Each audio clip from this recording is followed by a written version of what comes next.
Our home dog, Big Dick Nick, takes the stand. We're ready, dude. We're gonna watch Nick Shirley this morning. We're gonna cream. I mean, I might cream. I don't know. We'll see. We'll see.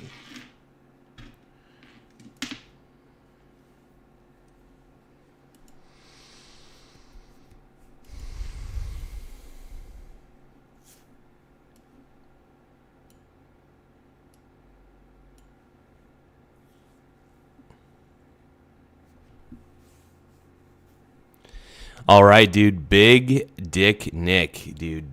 We're ready, dude. Nick Shirley's going to take us to school. He's going to take a lot of us to school in uncovering a lot of the fraud and the rot.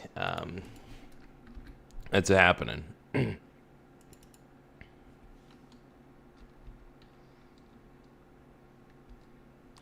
Give me just a moment.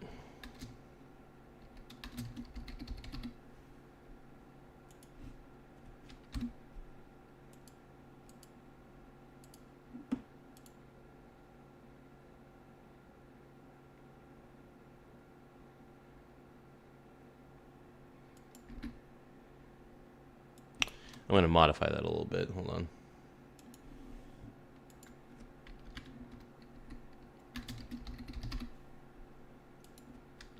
There we go. I think that'll be better. Let me try that. Let me try that as a pin. Okay, that's a little better. Subscribe for Shirley. There we go.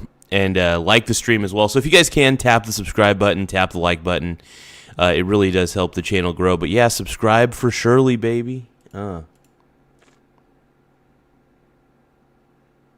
Boy Throb, dude. So there's a boy band called Boy Throb, and I think everybody should check it out as soon as they can. But we're going to be diving into the disgusting world of a lot of the elite's homeboy, Jeffrey Epstein, and it's pretty disgusting. I mean, Epstein's a total piece of garbage, dude. Nick frickin' Shirley.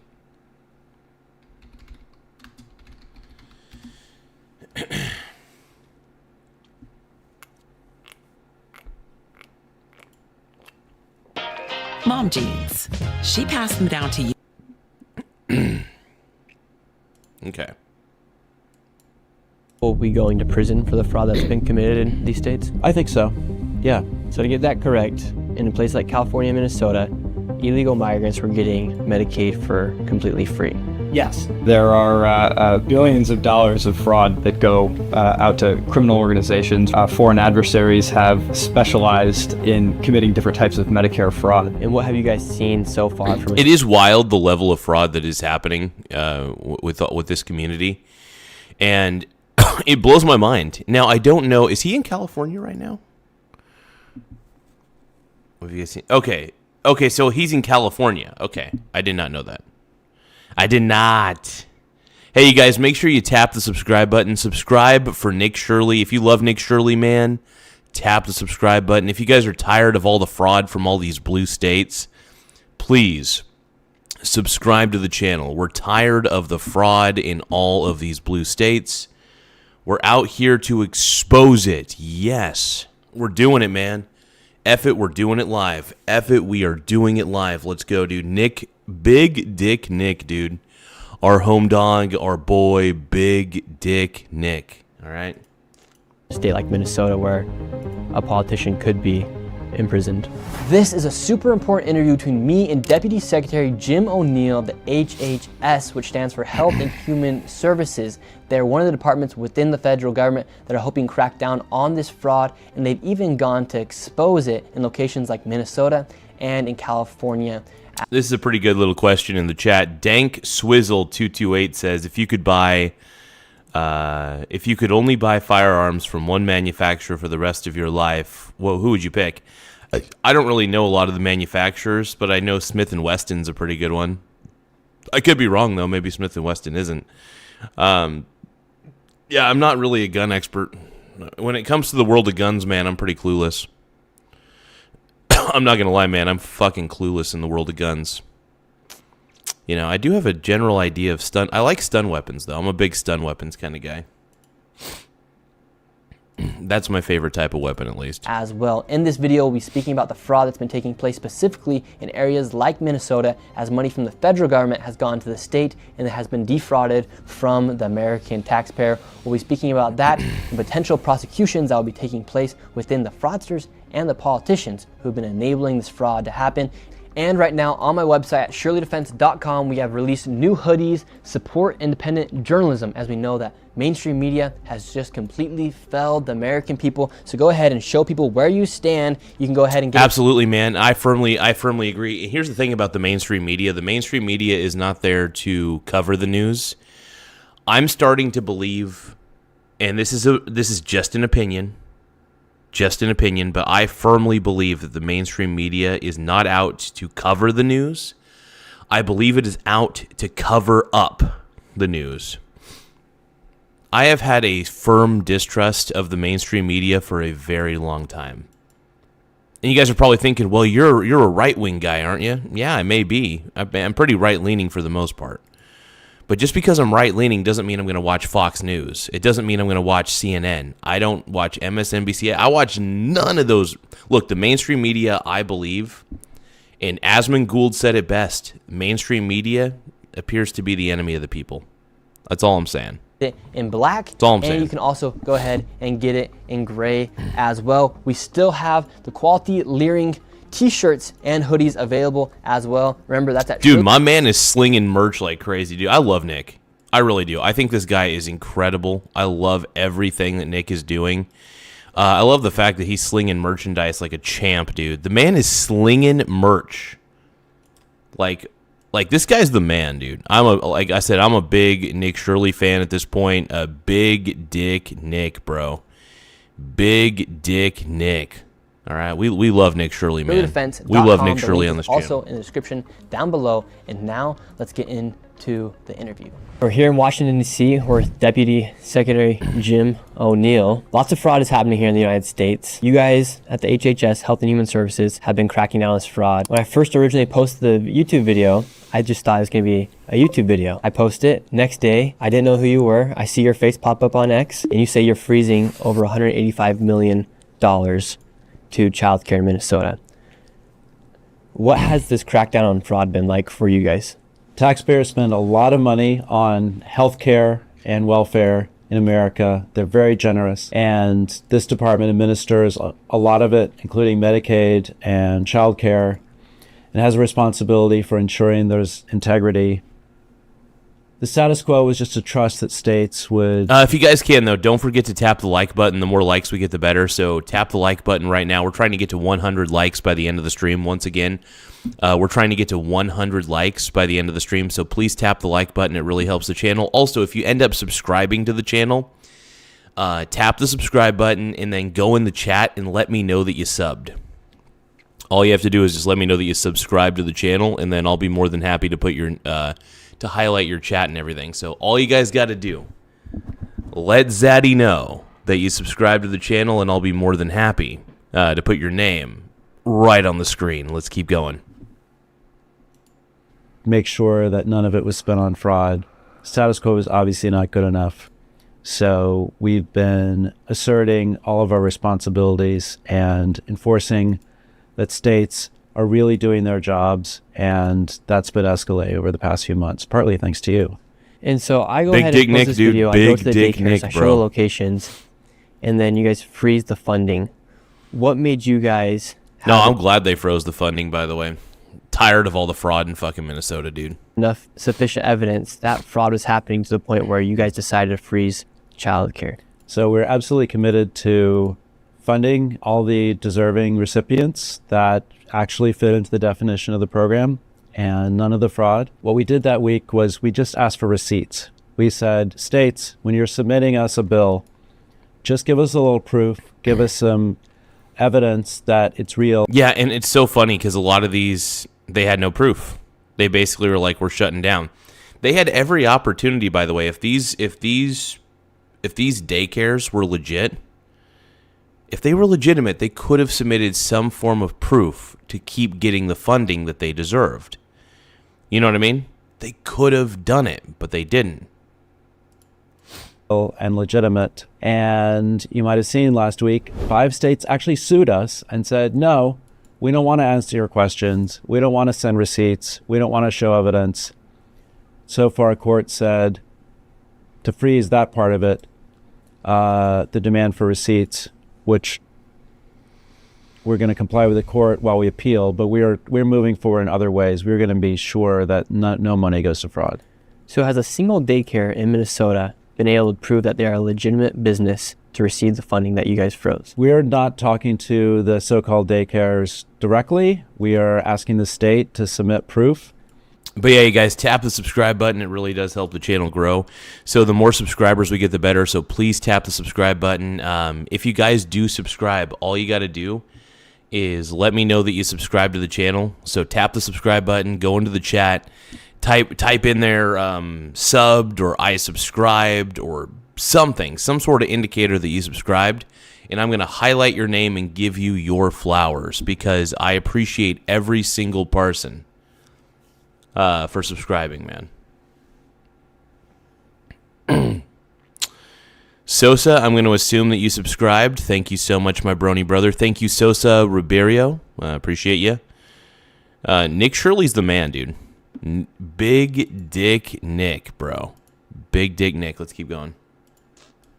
And we are still waiting for proof. So to this point, so far, the state has not provided any proof of legitimacy for these daycares.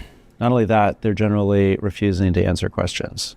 So for one example, on the Medicaid side, Dr. Oz sent Governor Walz a letter at the beginning of December saying, please just send us a corrective action plan for how you're going to change your policies and stop fraud on Medicaid.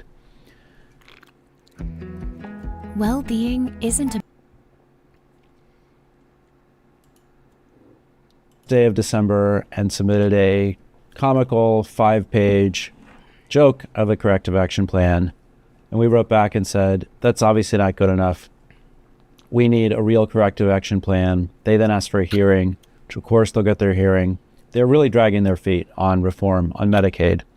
On childcare, it's broadly similar. In fact, the Biden HHS, believe it or not, put in regulations making it harder for states to enforce proof of like attendance records for childcare. We're repealing those regulations and demanding hard evidence from states on childcare. It's kind of strange that the governor, for instance, Tim Walz, and his government, essentially inside Minnesota, they will not even comply with the federal government when you guys are simply just asking, we just want to know where these funds are going. They couldn't come up with a single plan or anything for you guys. That's right.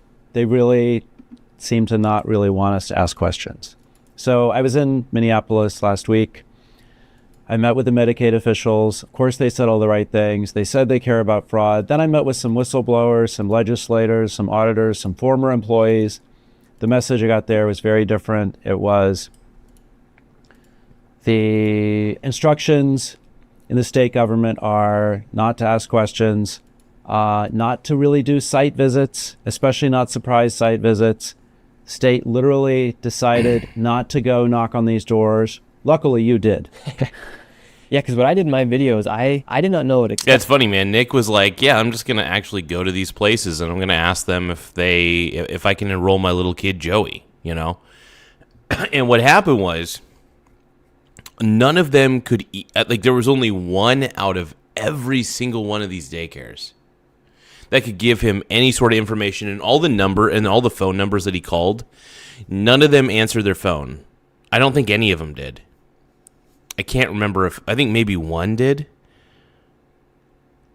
It's crazy. The level of fraud that is occurring in places like Minnesota, I bet the fraud is even worse in California, in Oregon. I would not be surprised if it was worse in Oregon and Cali. In fact, I had David the man with me in that video. He said, Nick, I've never seen a single child at any of these daycares.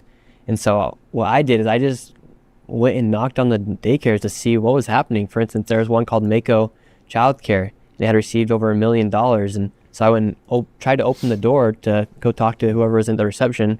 It was closed. Windows were blacked out. Doorbell didn't work. And above me, it said open 7 a.m. to 10 p.m. They obviously weren't a legitimate business. And so it's been interesting to see the backlash from people And now to see that Tim Walz and his government will not even comply with the federal government. We're going to insist. We are doing investigations. We are doing prosecutions.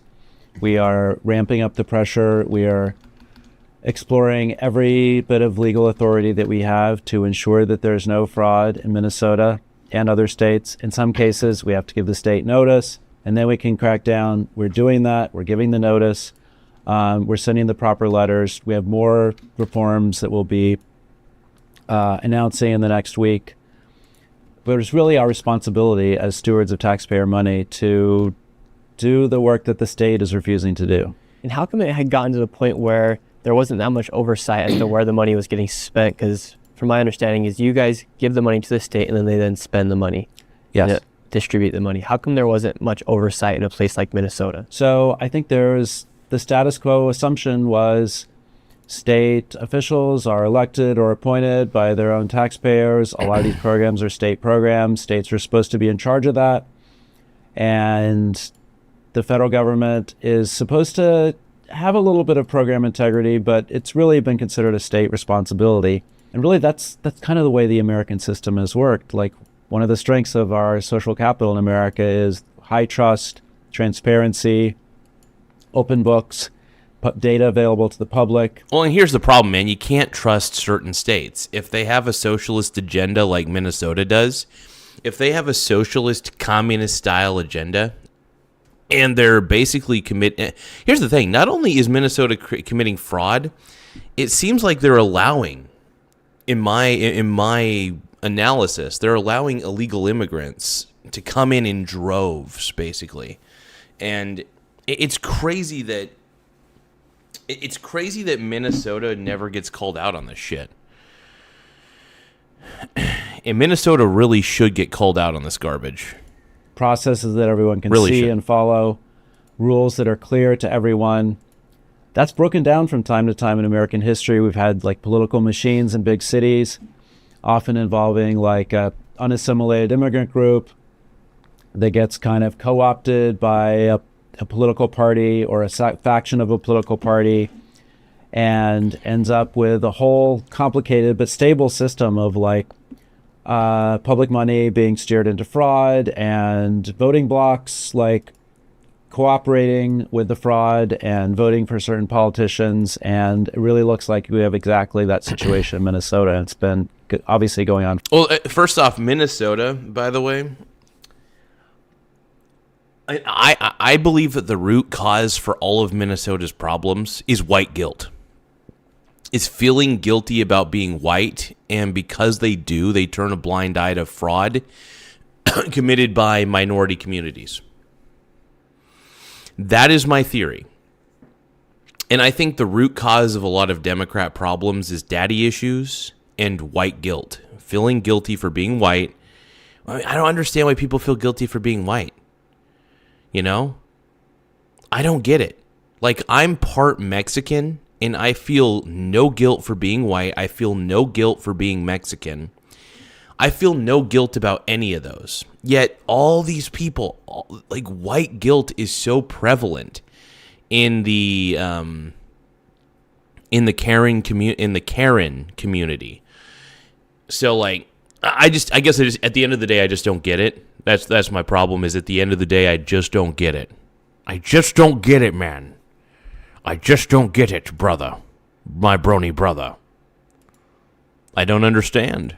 I just don't. Yeah, it's been going on for a long time. I had originally went to Minnesota in June to make a video about the demographic shift within the Somali population, how Christian churches were turning into mosques, and people started telling me about the fraud. I even had people set up to interview, and when it came down to do the interview, they all backed out because they were too afraid to talk about the fraud. And so when 89% of the fraud that has been charged and people have been found guilty in Minnesota have been by Somalians, the Minnesotans were afraid to speak out against fraud. And I think that's kind of why it was able to happen for so long, because we saw what happened. Tim Walz started calling me a white supremacist on live TV for talking about the fraud. But at the end of the day, do you think that the politicians were able to then use, for instance, the Somalians in this case, to then create all the fraud and to be scared to call it out for what it is? Yeah, I do. It seems like people have built whole careers, whole lifestyles around a completely fake part of the economy. Their whole way of life would crumble if people ask questions. So one thing that's striking about your videos, it's not just that you knocked on the door and they didn't have a lot of kids in their so-called daycare. It's also how angry and hostile they were.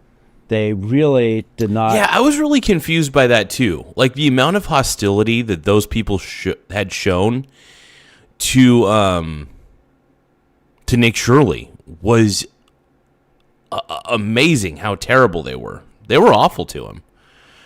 I mean, they were not nice to Nick in any way. Like they just, I can't explain it, dude. The way that they treated Nick was uncalled for. And yeah, he had a legitimate question. Yeah, sure. Did he have a camera crew with him? Sure. He had some bodyguards. Absolutely. And look, can you say that can you blame Nick Shirley for having bodyguards when this is a community of people who tend to exert violence? No, it's not. It makes perfect sense. I am on Team Nick Shirley. I'm on Team Nick. Big Dick Nick, dude. Nick Shirley's the man, dude. Want to answer any question. Hey, if you guys love Nick Shirley as much as I do, please tap the subscribe button. Like, I mean it, man. We need more subscribers, so please subscribe to the channel if you love Big Dick Nick Shirley as much as I do, man. I think he's incredible. I think it's great that he's exposing fraud. And for anybody who says otherwise, if you guys are not into Nick exposing fraud, I don't know what your problem is. I think you're morons. If you guys think that Nick Shirley is doing a bad job, I think you're an idiot. And do you feel like the federal government had taken fraud serious to the point before I uploaded that video?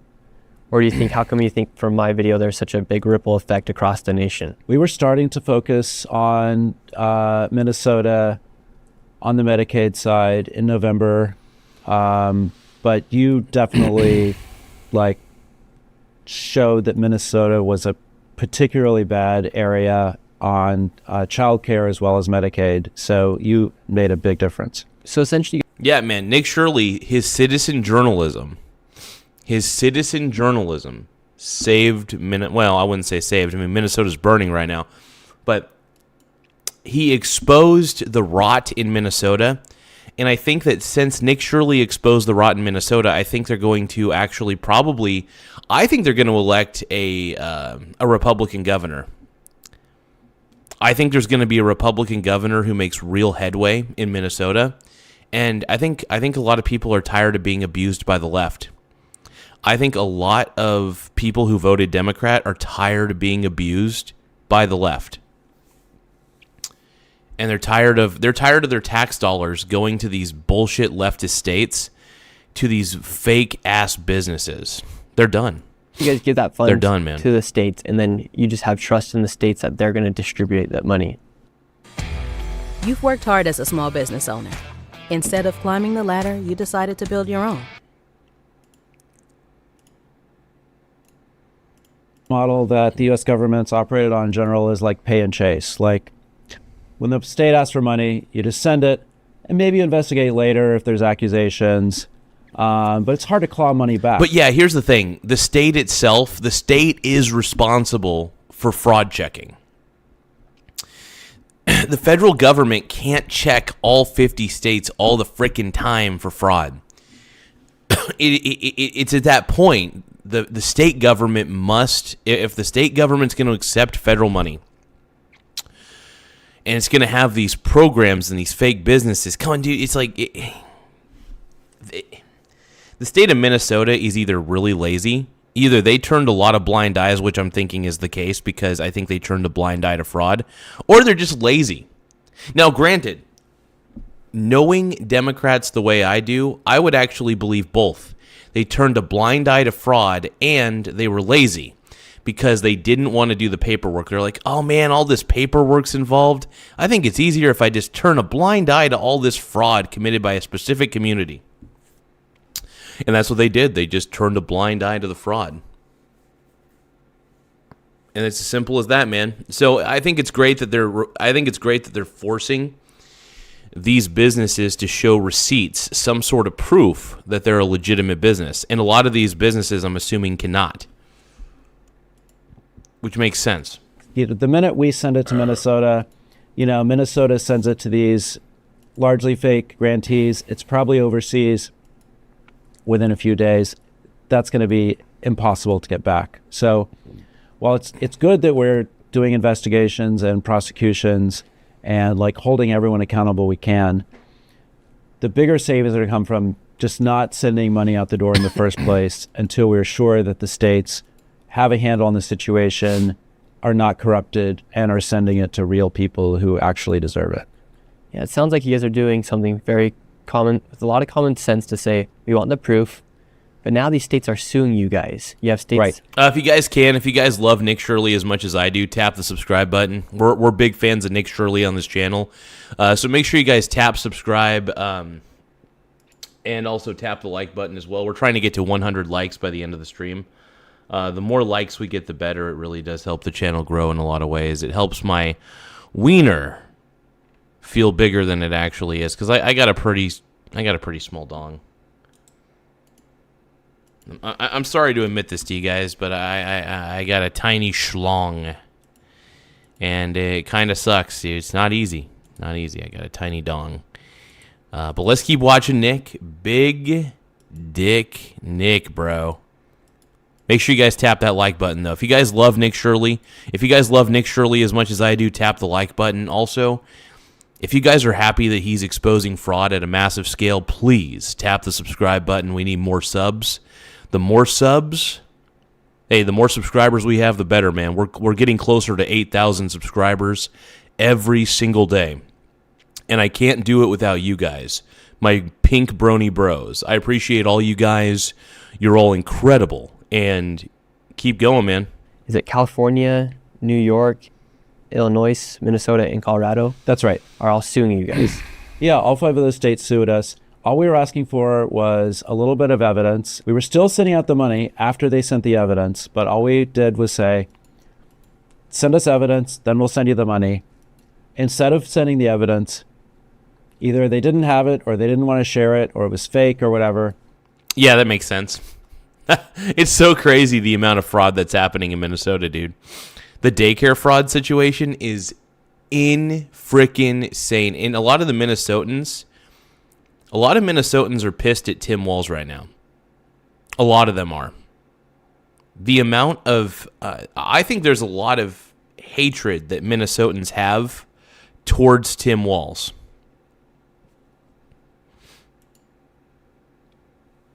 I believe it, man. And I can't say I blame him. Hold on.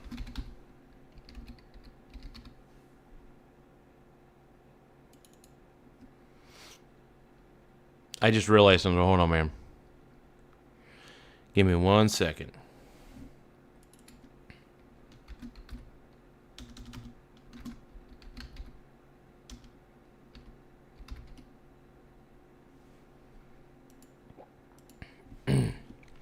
Give me just another moment, you guys. Sorry about that. You're a pink brony bro, and you dance at the gay club. Oh, my God. I'm just having fun. Let's keep watching. They sued us instead. They sued us basically to say, don't even ask questions. It's none of your business. Just give us the money. And that's what one judge in New York agreed with them on. Of course, we're fighting back in court and pursuing all of our other authorities to ensure that no money goes to fraud in the first place. So it's obvious that these states have been enabling fraud. They freak out when you guys tell them. Well, that's how it looks. That's how it looks. I'll say allegedly. It's Okay. allegedly proof that allegedly they're committing lots of fraud inside of these states. Yeah. And they get very upset with you guys for just asking for proof of legitimacy when it comes down to showing that the money's being spent well.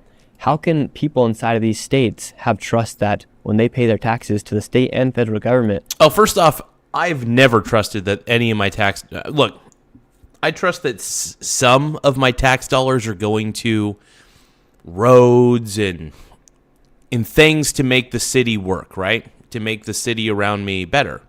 But not all of it. I believe that most of my tax dollars go to bullshit. I do. This is, I mean, here's the thing. I will pay my taxes, but I will not pay. I try to pay them with a smile on my face. But at the end of the day, I'm just sad because I know that my tax dollars are going to bullshit. I know that at the end of the day, my tax dollars are going to absolute garbage. That's what I know. Ain't that the truth, though? Ain't that the truth, bro? You're a pink brony, bro. How can they have trust that their tax dollars are going to go to benefiting the United States? Yeah, so for their federal taxes, they can count on us to do everything we can to not ship money out the door if it's going to fraud, to ensure that it's going to the people that the program was actually designed for, which is a lot of working families that struggle to afford health care without Medicaid and struggle to afford child care without federal support. That's what Congress designed the programs for. That's who we're going to ensure the money goes to. But they also need to hold their state officials accountable for their role in this. We are doing everything we can federally, across this department, as well as obviously other departments, to ensure that every single taxpayer dollar at the federal level is spent the way it's intended to. Do you think people will be going to prison for the fraud that's been committed in these states? I think so. Yeah. How long do you think it will take to see somebody go to prison? Prosecutions often take a long time, and that's not my area of expertise. But I would just say prosecutions are great, but we're also that's about fraud in the past. We're also totally committed to preventing fraud in the future. And what have you guys seen so far from a state like Minnesota where a politician could be imprisoned? So I was in Minnesota last Wednesday. I met with a lot of these officials. Some of them were new, some of them are old.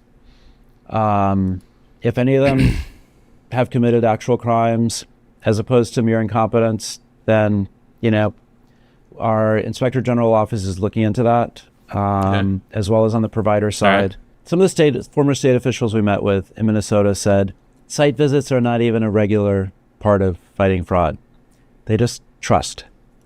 Yeah, that's the thing that sucks about this is they're just trusting them. And that's it. So we went to a site. It's an old cannery. And that's the thing that sucks really a lot about this is you just have to trust that the state is actually doing their due diligence. And the problem is, though, that not all... This is why I think that federal money... This is why I don't think the federal government should be giving money to states for programs. I think that most states... I think the majority of states just need to have their own programs. I mean that. I think that most states should just have their own programs and tax their citizens accordingly. I'm not kidding. Because here's the problem. There's so much fraud that happens because is the state of Minnesota going to care if there's fraud in the name of federal dollars? No, they're not. Is the state of Minnesota going to care if there's fraud in the name of state tax dollars? Probably more than federal tax dollars, But yeah, no, it's crazy. The Democrats are the Democrats don't know how to balance a fucking budget, dude. And by the way, most people who vote Democrat, I swear to Christ, they just don't know how to budget their fucking money. It's a financial incompetence issue. And the irony is a lot of Democrats won't watch my channel because I'm gay for Trump. But I think most Democrats could learn a financial lesson or two from a guy like me. That's the irony. Is, the mega guy is more in tune with the financial markets than anything. I'm a mega guy. Okay, I'm not full on mega. But I'm definitely I'm very right leaning. And the reason that I'm right leaning is because the left sucks. The left absolutely sucks. I can't stand all the fraud that happens in places like Minnesota. I'm sure there's plenty of fraud that happens in California. I know for a fact there's probably fraud here in Oregon. Well, I can't say for a fact, but I know. My intuition is that there's tons of fraud that happens here, even in Oregon, because Oregon, by the way, sucks ass. Oregon's a beautiful state, but our government, the people that we elect for our government are all these Democrat artards that don't know how to fucking operate anything. I cannot wait for Oregon to turn red. Eventually, Oregon is going to turn red. That's my prediction. I think most of Oregon is sick of the Democrat Party. I think most of Oregon realizes that most of our tax dollars are going to bullshit. It's going to fraud. And Nick Shirley unveiled a lot of the fraud that was happening. Hey, if you guys can, tap the like button. The more likes we get, the better. We're trying to get to 100 likes before the stream ends, so please make sure that you tap like. If you can, subscribe as well, but most importantly, we're trying to get 100 likes. So please tap the like button so we could try to get to 100 likes before the stream ends. And the more likes we get, the better. I want to thank everybody for taking the time to just be incredible human beings and help keep the show alive. You guys have been incredible, and I want to thank each and every single one of you for being incredible. Let's keep rolling, baby.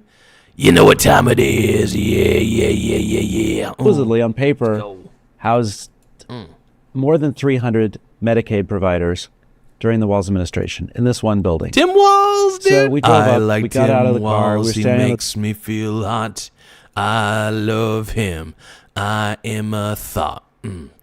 I love Tim Walz. He makes me feel hot. I love Tim Walz. He is my man. Tim Walz makes me feel so sexy. Tim Walz makes me feel so zesty. I love Tim Walz. I really do. the sidewalk looking around. I love Tim Walz. It's true. We got a lot. There were no kids around, by the way. We got a lot of hostility from the people that were kind of lurking alongside the building. One particular person saw us, assumed we were feds, which we were, started honking angrily, gave us the finger, and then as we drove away, this woman followed us for like 10 minutes, like observing us, checking us out, seeing what we were doing. It was really like we were being driven. There were no weapons brandished, but really it was like we were being driven away from this site because we were going to ask questions. And that's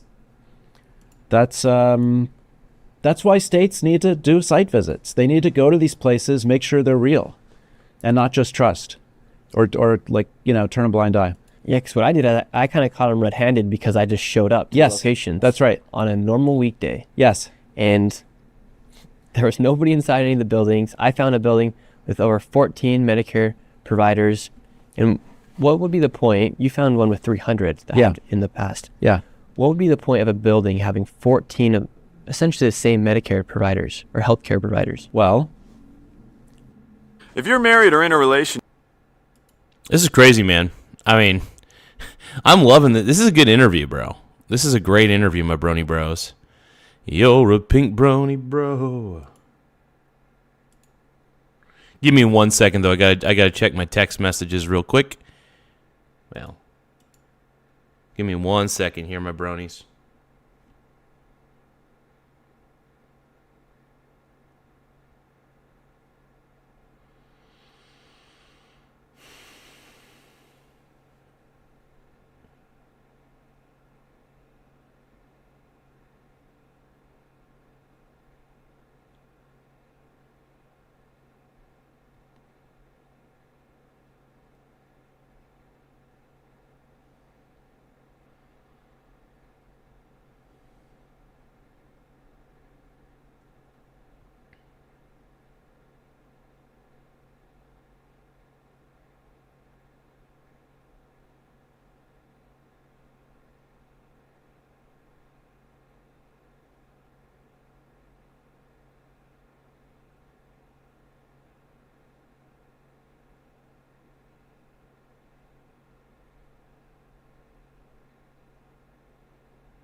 All right, give me another moment, you guys.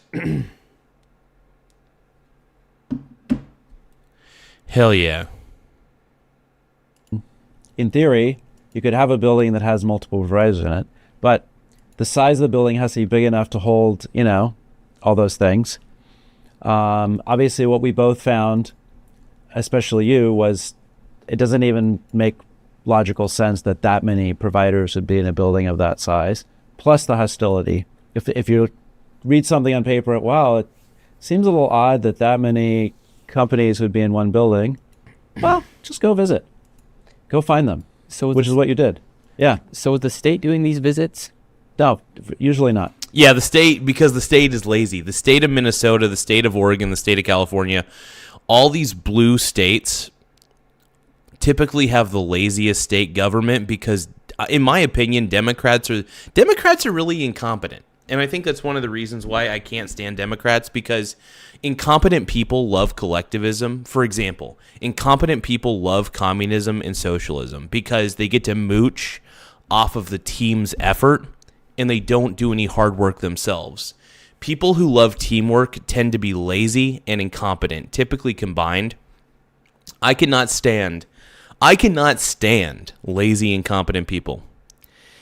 I don't mind that they exist, but if I have to work with lazy, incompetent people and I'm getting paid the same amount that they are, F that, dude. F that.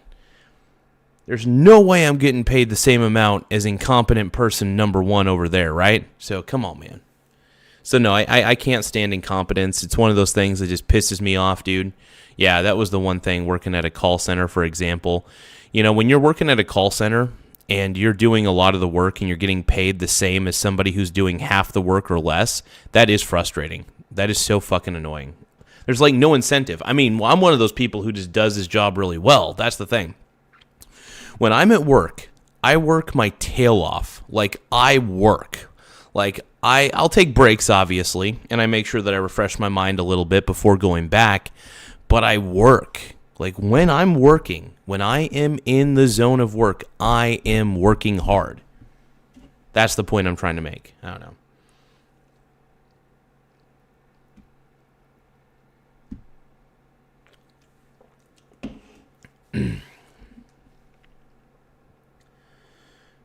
Give me a moment, you guys. Give me a moment.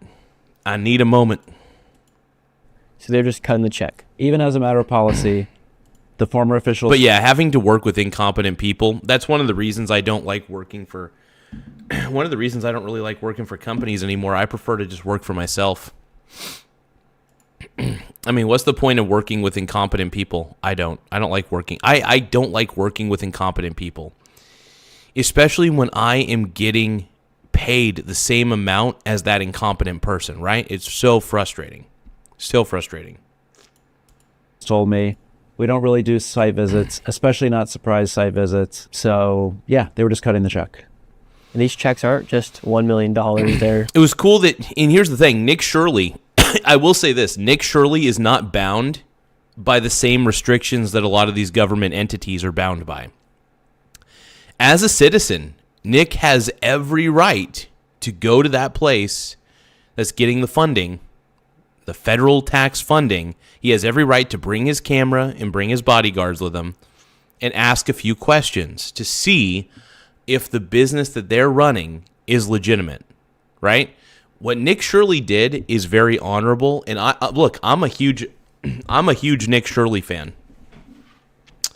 Seeing what he did to expose all that fraud, it turned me into a huge Nick Shirley fan. So I'm proud to say that I stand by Nick Shirley. I think he's an incredible human being. And yeah, so I think Nick is great, man. I think Nick is fabulous. We adored the fabulous, whoa, when we were young.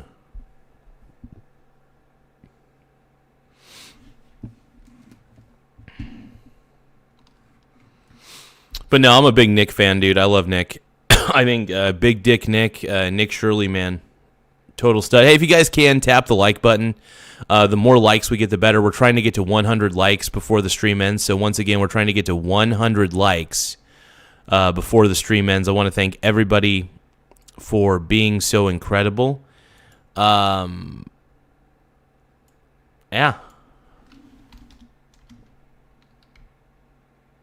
Give me one moment.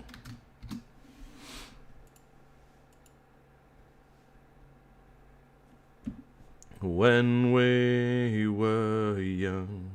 Give me one more moment, you guys.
Give me one moment, though. One moment.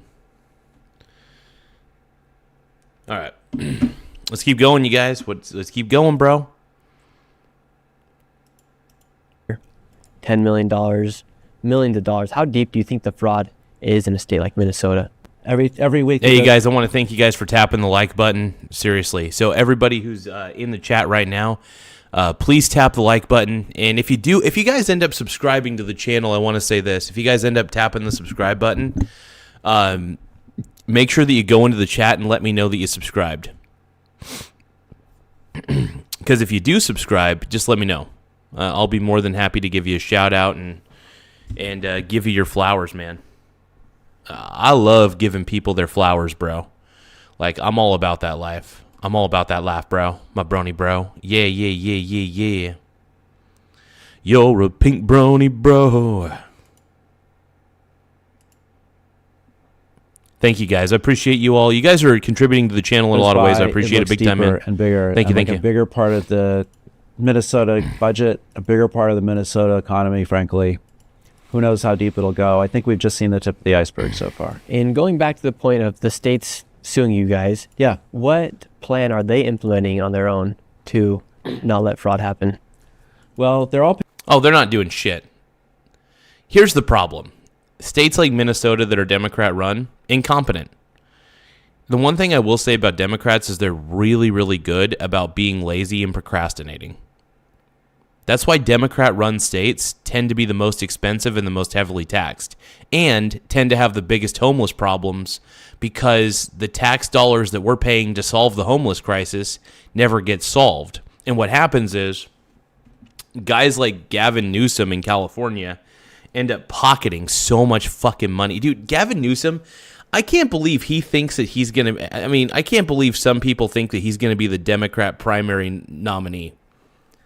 Like, how desperate do you got to be to have Gavin Newsom as your primary candidate for the Democrat Party for 2028? That's honestly unbelievable. Paying lip service and to disgusting. Fighting fraud, but they're also minimizing, especially those 5 states, they're minimizing how bad it probably is. And the fact that they don't want to show receipts or evidence or invoices suggests that they're hiding something. Otherwise, why would they sue? That's how I would take the fact that they sued. It seems like they've just been enabling the fraud to happen for years and years. And they've attacked, they're using children and they're using immigrants as like political pawns to receive these millions of dollars. They're having adult daycares. They're even using autistic children to receive funding. They're using adult daycares and assisted livings, healthcare, and all these immigrants that a lot of them are naturalized citizens of the United States. They're using them to go out and get the money. And then literally That's wild. There's not a need for 10 daycares within a mile radius. But if you drive around Minnesota, Minneapolis, it's very likely you're going to find...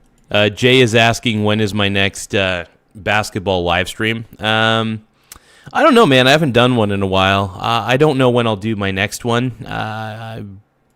I've been kind of focused on these Epstein files and these Nick Shirley videos mainly, but I'll try to get back to doing a little bit of basketball, some wholesome basketball content. Because I'll tell you what, man, going over all this Epstein shit and all this Nick Shirley shit, I like what Nick Shirley's doing, but man, it's just depressing how much fraud there is in the system, and it's also just depressing that the people who lead us are basically on the Lolita Express. These daycares popping up anywhere. And so when it comes down to like actually cracking down on the fraud, for instance, Quality Learning Center, they had 90 violations.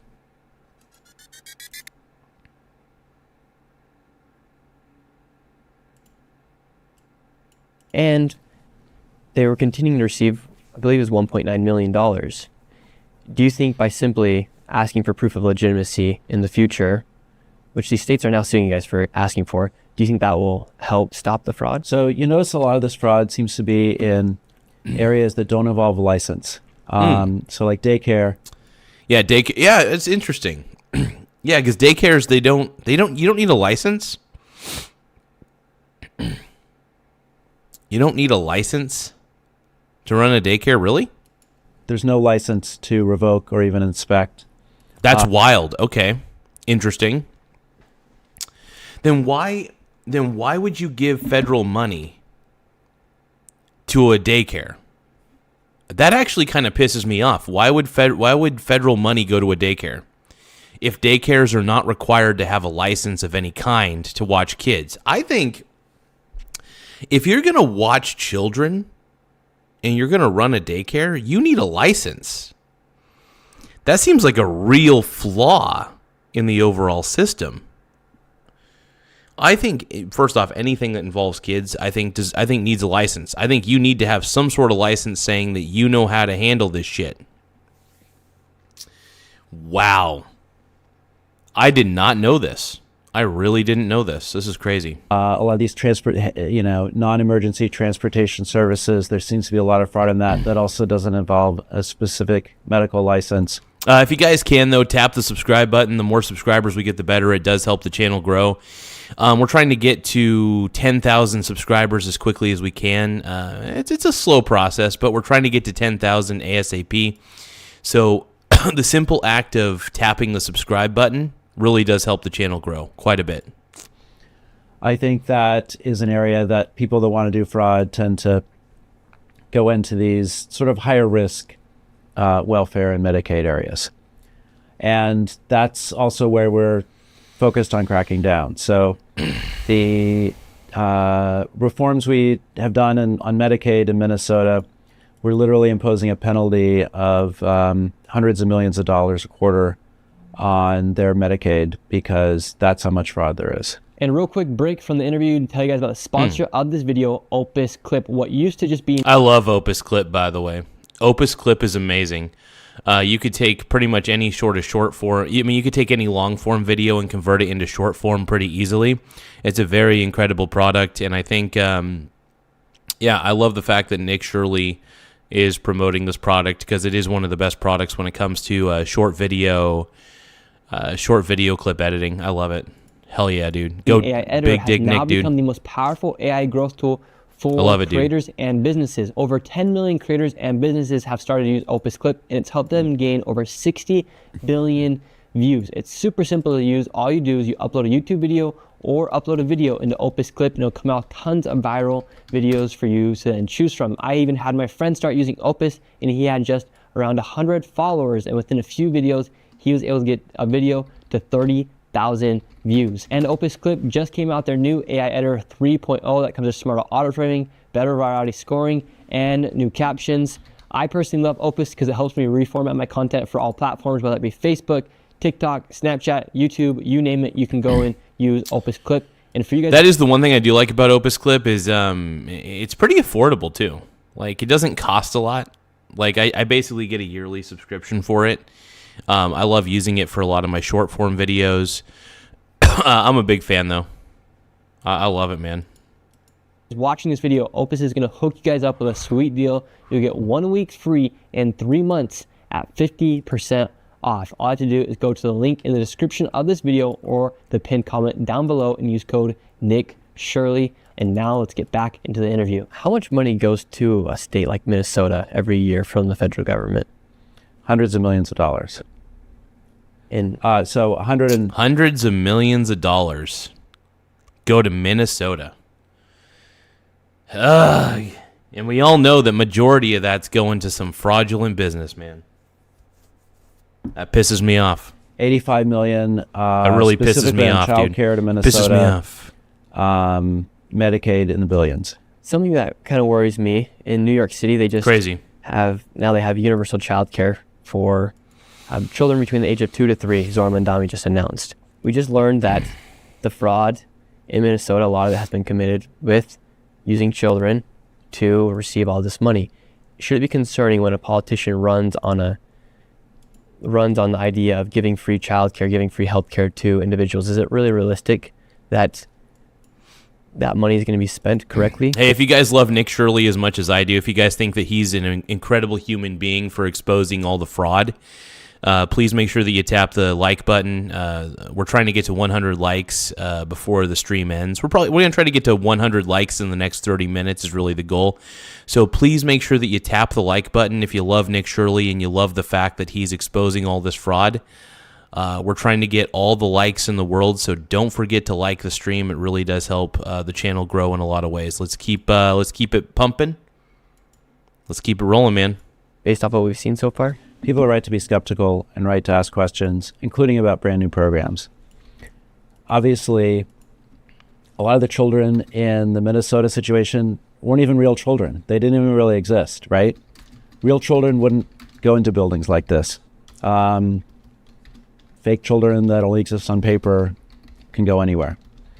And so that would be a concern about a new program in New York as well. Yeah, because it makes me question, and then I actually questioned them, and then they came back to me on a post on X saying, like, they literally questioned me for asking the question about, oh, shouldn't we be concerned that all this fraud just happened in Minnesota and now you guys are... Hand off your taxes to an expert. Yeah, don't hand off your taxes to me, though. I don't know shit about tax code. That's why I use TurboTax for everything. I do actually. It's funny because I use TurboTax Premium for all my taxes because my taxes are not really difficult. My taxes are basically like 1099 shit, so that's pretty much all it really is. And the Governor Hochul, her team, came back at me and tweeted at me for questioning and being concerned about millions of dollars and billions of dollars actually for childcare inside of New York City, inside of New York, for instance. It's always interesting when people don't want you to ask questions. What are they hiding? What are they afraid of?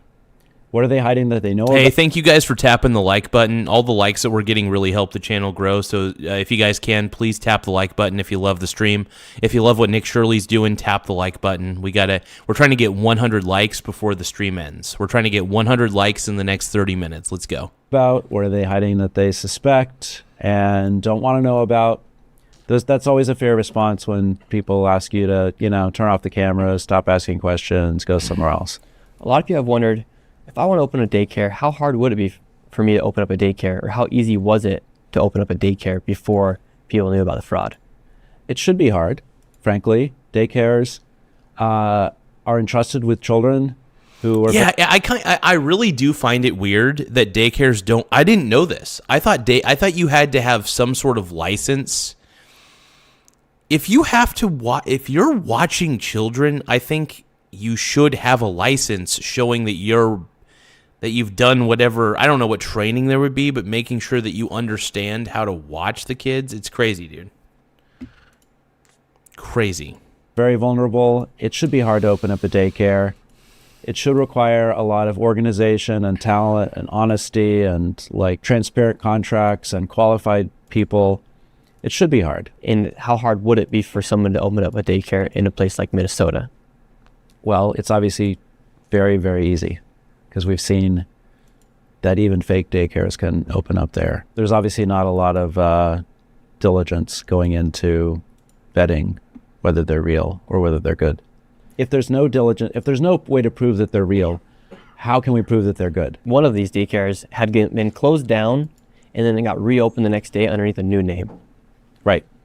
That's something that site visits would probably catch. And if you're just trusting paperwork without verifying, then that kind of fraud is easy to do. Yeah, because it really is unbelievable to think that somebody can receive millions of dollars and then there's absolutely no oversight. There's no surprise visits. Some of these daycares had BMWs outside, Range Rovers outside, and we know that they were spending money on luxurious vacations, honeymoons, and yet if you question it, you're the bad person. You're the villain. That's right. If the state required attendance records from these daycares, it might be easy to see if the kids are real. And in fact, the Biden administration limited their ability to ask for attendance records more than once a year. That's a really bad pro-fraud policy that we're getting rid of. Attendance records are some kind of evidence that the kids are real and that they're actually coming and they're only going to this daycare and not sort of being spread around among 10 different daycares in order to get 10 times the money from the taxpayers. Can you bring up the Biden administration? Was it easy to commit fraud underneath them? Yes, it was. It does not seem to have been a focus, and a lot of the regulations they put in place were... I mean, this is wild, man. And by the way, just to let you know, with the whole Biden situation, I think that the Biden administration was probably one of the most incompetent administrations in the history of the United States of America. And let me tell you why. I think the reason that Joe Biden, first off, Joe Biden obviously is a lifelong politician, highly incompetent individual. And yeah, it's so frustrating. The level of incompetence that you see from any Democrat-run organization, right? Anything that I swear to God, anything the Democrats touch turns to shit so quickly, like very, very quickly. It's insane. Like, it blows my mind, man. Hey, you guys, thank you for voting in the poll, by the way. Hey, please subscribe to our channel. We're trying to get to 10,000 subscribers as quickly as we can. I want to thank everybody for tapping the subscribe button and tapping the like button, man. We've been getting a lot of new subs, a lot of new everything. So I want to thank you guys for subscribing. We got 10 votes. Please subscribe to our channel. You know, it's all I'm asking. Please subscribe to the channel. It really helps the channel grow. And we're really trying. We're so close to hitting 10,000 subscribers. We're currently sitting pretty at 7,728 subscribers. So the more people we get, the better. It does help the channel grow in more ways than one. Let's keep rolling. Really making it harder for states to fight fraud. What were they doing to combat fraud or to enable fraud to happen? They were limiting the ability of states for both child care and Medicaid to demand records from providers. What stands between you and $60,000? I don't know, dude. 60,000? Okay. One great idea. Big All game, right. using the artless. Whatever. So even states that wanted to fight fraud, which some do, had a harder time because of the Biden HHS rules. Why would an administration do that to people who are paying taxes? Why would they make it easy for... So this is the Biden era HHS officials. Oh, God. These are the people, by the way. But you know what's so funny? Biden is so good. The Biden administration was so good at hiring the most incompetent people alive. Like, seriously. Everybody, I swear to Christ, everybody in the Biden administration was an incompetent boob. Maybe there were some competent people, some. But majority of the people in the Biden administration, in my opinion, were totally incompetent. And this is why, by the way, one of the reasons why Trump won and Biden lost is because Biden showed just how incompetent laugh out loud leftists actually are. Biden revealed the incompetence of the left. That's the most important thing that you need to know. I love it, man. But yeah, no, I love Nick Shirley, man. Big dick Nick, dude. We love Nick on this channel, man. We're Nick Shirley fanboys. Thank you so much for subscribing, though. I want to give... laugh out loud. Dana Rar Princess, thank you for subscribing. Just put your name up on the screen. Hey, if anybody subscribed to the channel, please let me know in the chat that you subscribed. I really appreciate it. It really does helps me understand who subscribed and who hasn't. And we really want to give you your flowers as much as possible and do what we can to keep you loving the show as much as possible, man. And we love you guys, and you know we want to keep doing a cool broadcast, and we want to keep having fun with it, man. Let's keep going, bro. My pink brony, bro.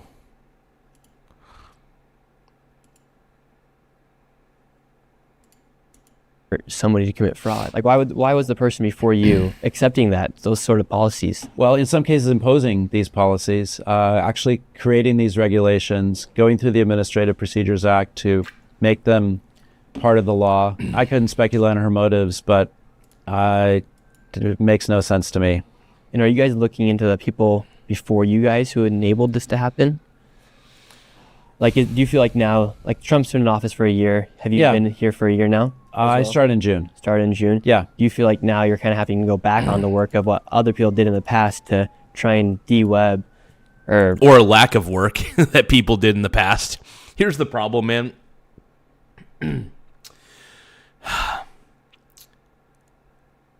there was such a lack of work done to expose the fraud. And in a lot of ways, look,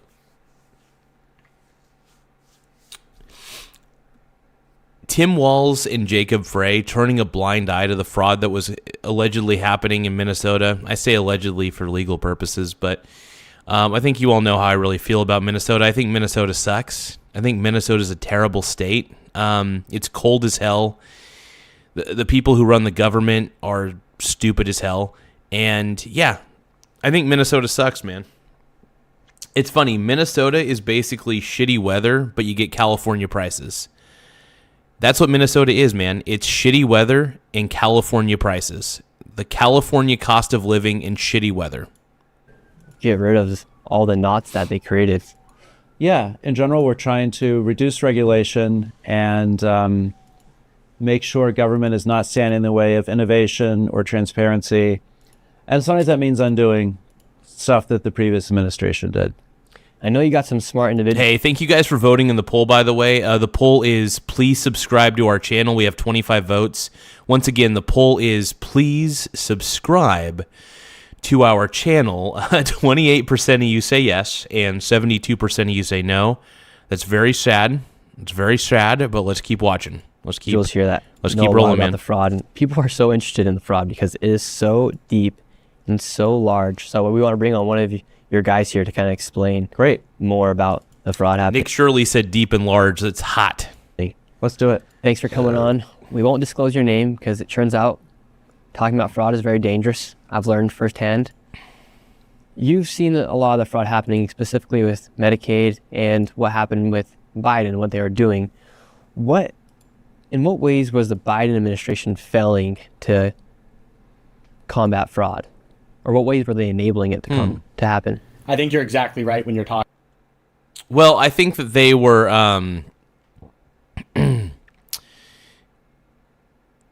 the problem with the Biden administration is they didn't care where the federal tax dollars were going. They didn't give a shit. They didn't care one iota where those federal tax dollars were going. Right? I feel like the Trump administration has a better gauge on what is happening in Minnesota. Right? I think that he does.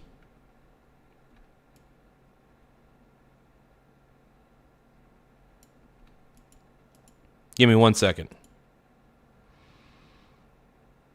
1 second. My pink...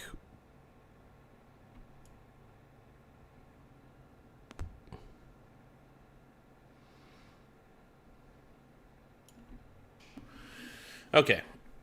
There we go. Okay. Let's keep watching. Talking about enabling versus simply being incompetent with going after fraud. What we saw here when we came in during the turn of administrations is that the Biden administration had taken active steps over their 4 years in office to enable fraud to occur in the Medicaid program. Things as egregious as putting forth regulations and finalizing them that limited the ability of states to verify eligibility more than once a year. When we came into office, congressional Republicans in the administration worked to repeal that rule, saving over... So I want to react to a video real quick. I want to react to a really dope video. It's my boys. They're called Boythrob. When I switched to Allstate, I say... We're going to listen to a little Boythrob. We want to give them... We're going to react to Boythrob, basically. Boythrob.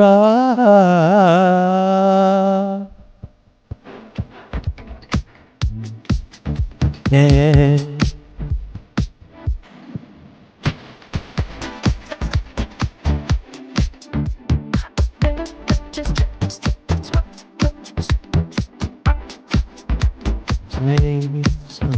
This is my new favorite band, dude. Boythrob, dude.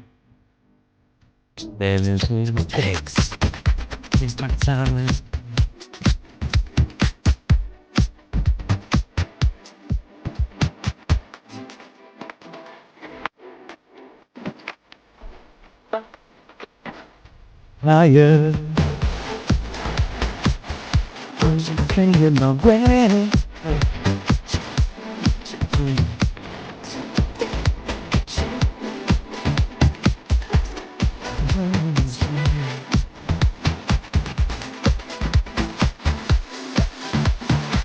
God, these guys are so good, dude.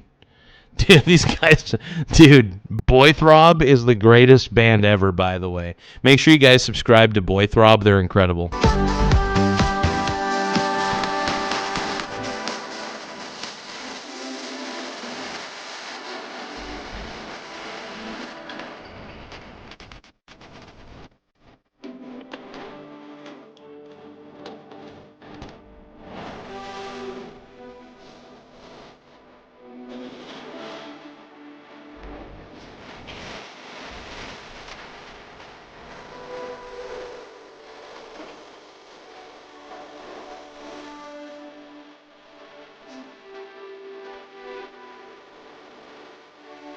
Fire, higher and higher.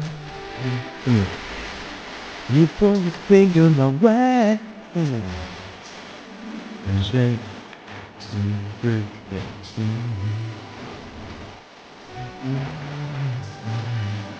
Hey, dude, these guys are amazing. These guys are amazing, bro. These guys are tight. Yeah, dude, this shit's good, dude. This shit slaps, dude. Boy Throb is what they're called. So if you guys want to react, if you guys want to listen to the greatest new boy band of all time, it's Boy Throb. All right, Boy Throb is what they're called. Incredible, insanely good. My brony bros, my pink brony bros.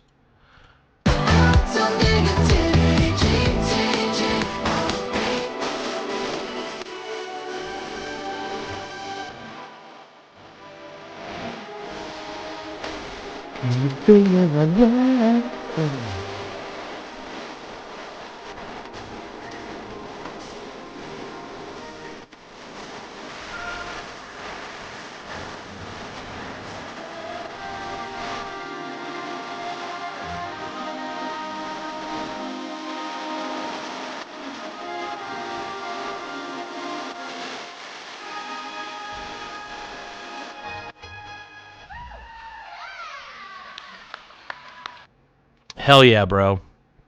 But yeah, those guys are Boy Throb. They're pretty dope. $100 billion over the next 10 years. The Biden administration undertook, and knowingly, in terms of what the consequences would be, major actions to limit states' abilities to cut back on waste, fraud, and abuse in the program. It is unconscionable, some of the policies that they were pursuing. And as soon as the Trump administration came in office, we saw a pattern of policies that were pursued across the child care programs, across the Medicaid program, that expanded opportunity for fraudsters to take advantage of the Medicaid program, taking money directly from vulnerable Americans who were supposed to be receiving these benefits and taking that money for themselves. So what ways were they enabling the fraud?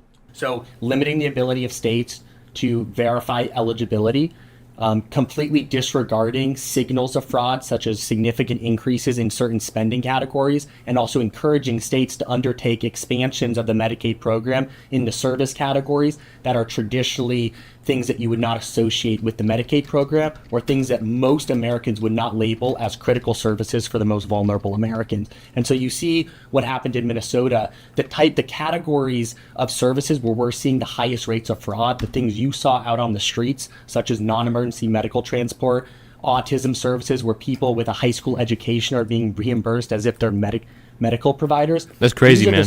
That's so crazy. Where we've seen drastic increases of spending over the last couple of years and are not the core Medicaid. I do want to give a shout out to everybody who has subscribed to the channel. Just a quick shout out. To not everybody, but some people. I'm gonna put some people's names up on the screen. These are some people who subscribed in the last 24 hours. I want to give you your flowers. I want to give you your flowers, bro. And also, here are some super chats that I got yesterday from my boy Nobody Has Spoken and Major General Tao. Laugh out loud. services that traditionally we I love believe Nick the Shirley, Medicaid man. program Big was dick supposed Nick, to be dude. focused Big on. dick And Nick. so when we're talking about Medicaid fraud, a lot of it is in services that most Americans Laugh out probably loud. wouldn't even expect that their taxpayer dollars are funding. Yeah, for instance, with welfare, a piece of that nobody really thought about was the non-emergency medical transportation companies. In Medicaid, what are some of the fraud Laugh that out some people loud. would not even think about? For instance, one thing we've seen in states such as New York are family members of beneficiaries being able to enroll as home health care aides and get Laugh paid out for loud. services that they're providing. And generally, the bar that we're seeing at which a beneficiary becomes eligible to have a family member be reimbursed for services they're providing is very low. Traditionally, Laugh these out type of home loud. health care services are reserved for people where multiple activities of daily living are things that they're unable to fulfill. They're unable to bathe themselves. They're unable to feed themselves. Now we're seeing people be able to qualify Laugh out for home loud. health care services where they may say, I may not be able to, perform my own financial services for myself. And they're able to qualify, and in many cases, a family member could fulfill that service for them. It provides, extensive Laugh out opportunity for loud. people to gain access to services, and sometimes enriching their own family during the same time. That's one egregious example. We've seen significant increases in New York in that service category. It's led to the fastest growing career field in New York over Laugh the past out couple loud. years has been home Sing the health West care aides. Hollywood keep So on if you help your dancing. grandmother with her groceries, that's great. Should the yeah. taxpayers pay you to do that? Not necessarily. So people are able to use their grandparents At Harbor Freight,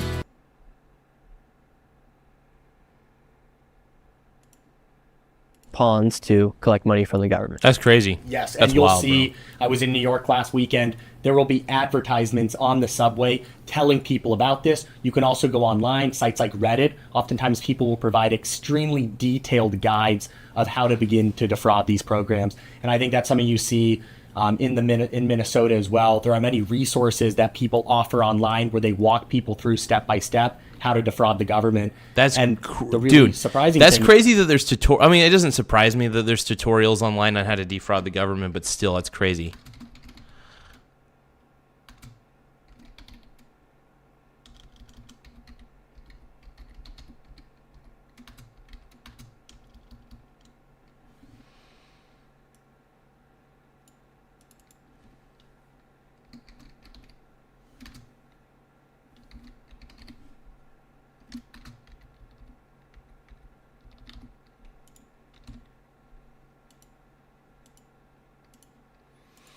Give me one moment.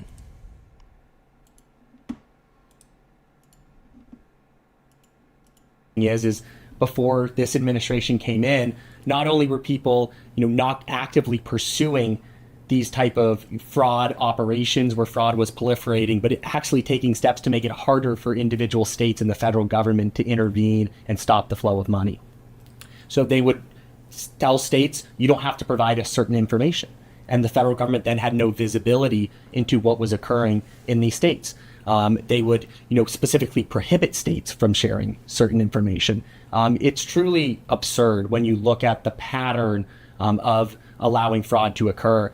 And a lot of people have been calling this out for years, but only now are people really taking it seriously. I think another thing to highlight that has really been a shift, began with the Department of Government Efficiency effort that began towards the start of this administration. We still have several individuals who hold, expertise in technology, in data, and I think bringing that into the fraud fighting effort and combining, policy changes with advanced capabilities when it comes to leveraging data has really supercharged our fraud fighting efforts, and the Deputy Secretary has been leading a lot of that work. Actually, let me say, we are hiring. We are hiring data scientists. We are hiring AI experts. We are hiring software engineers. We are hiring tech people to make healthcare better, to make research better, definitely to fight fraud. And so we want more of those people. And one thing to talk about in particular on the data side, Medicaid is a place where we really do not have the data we need at the current moment to fight fraud on the beneficiary side.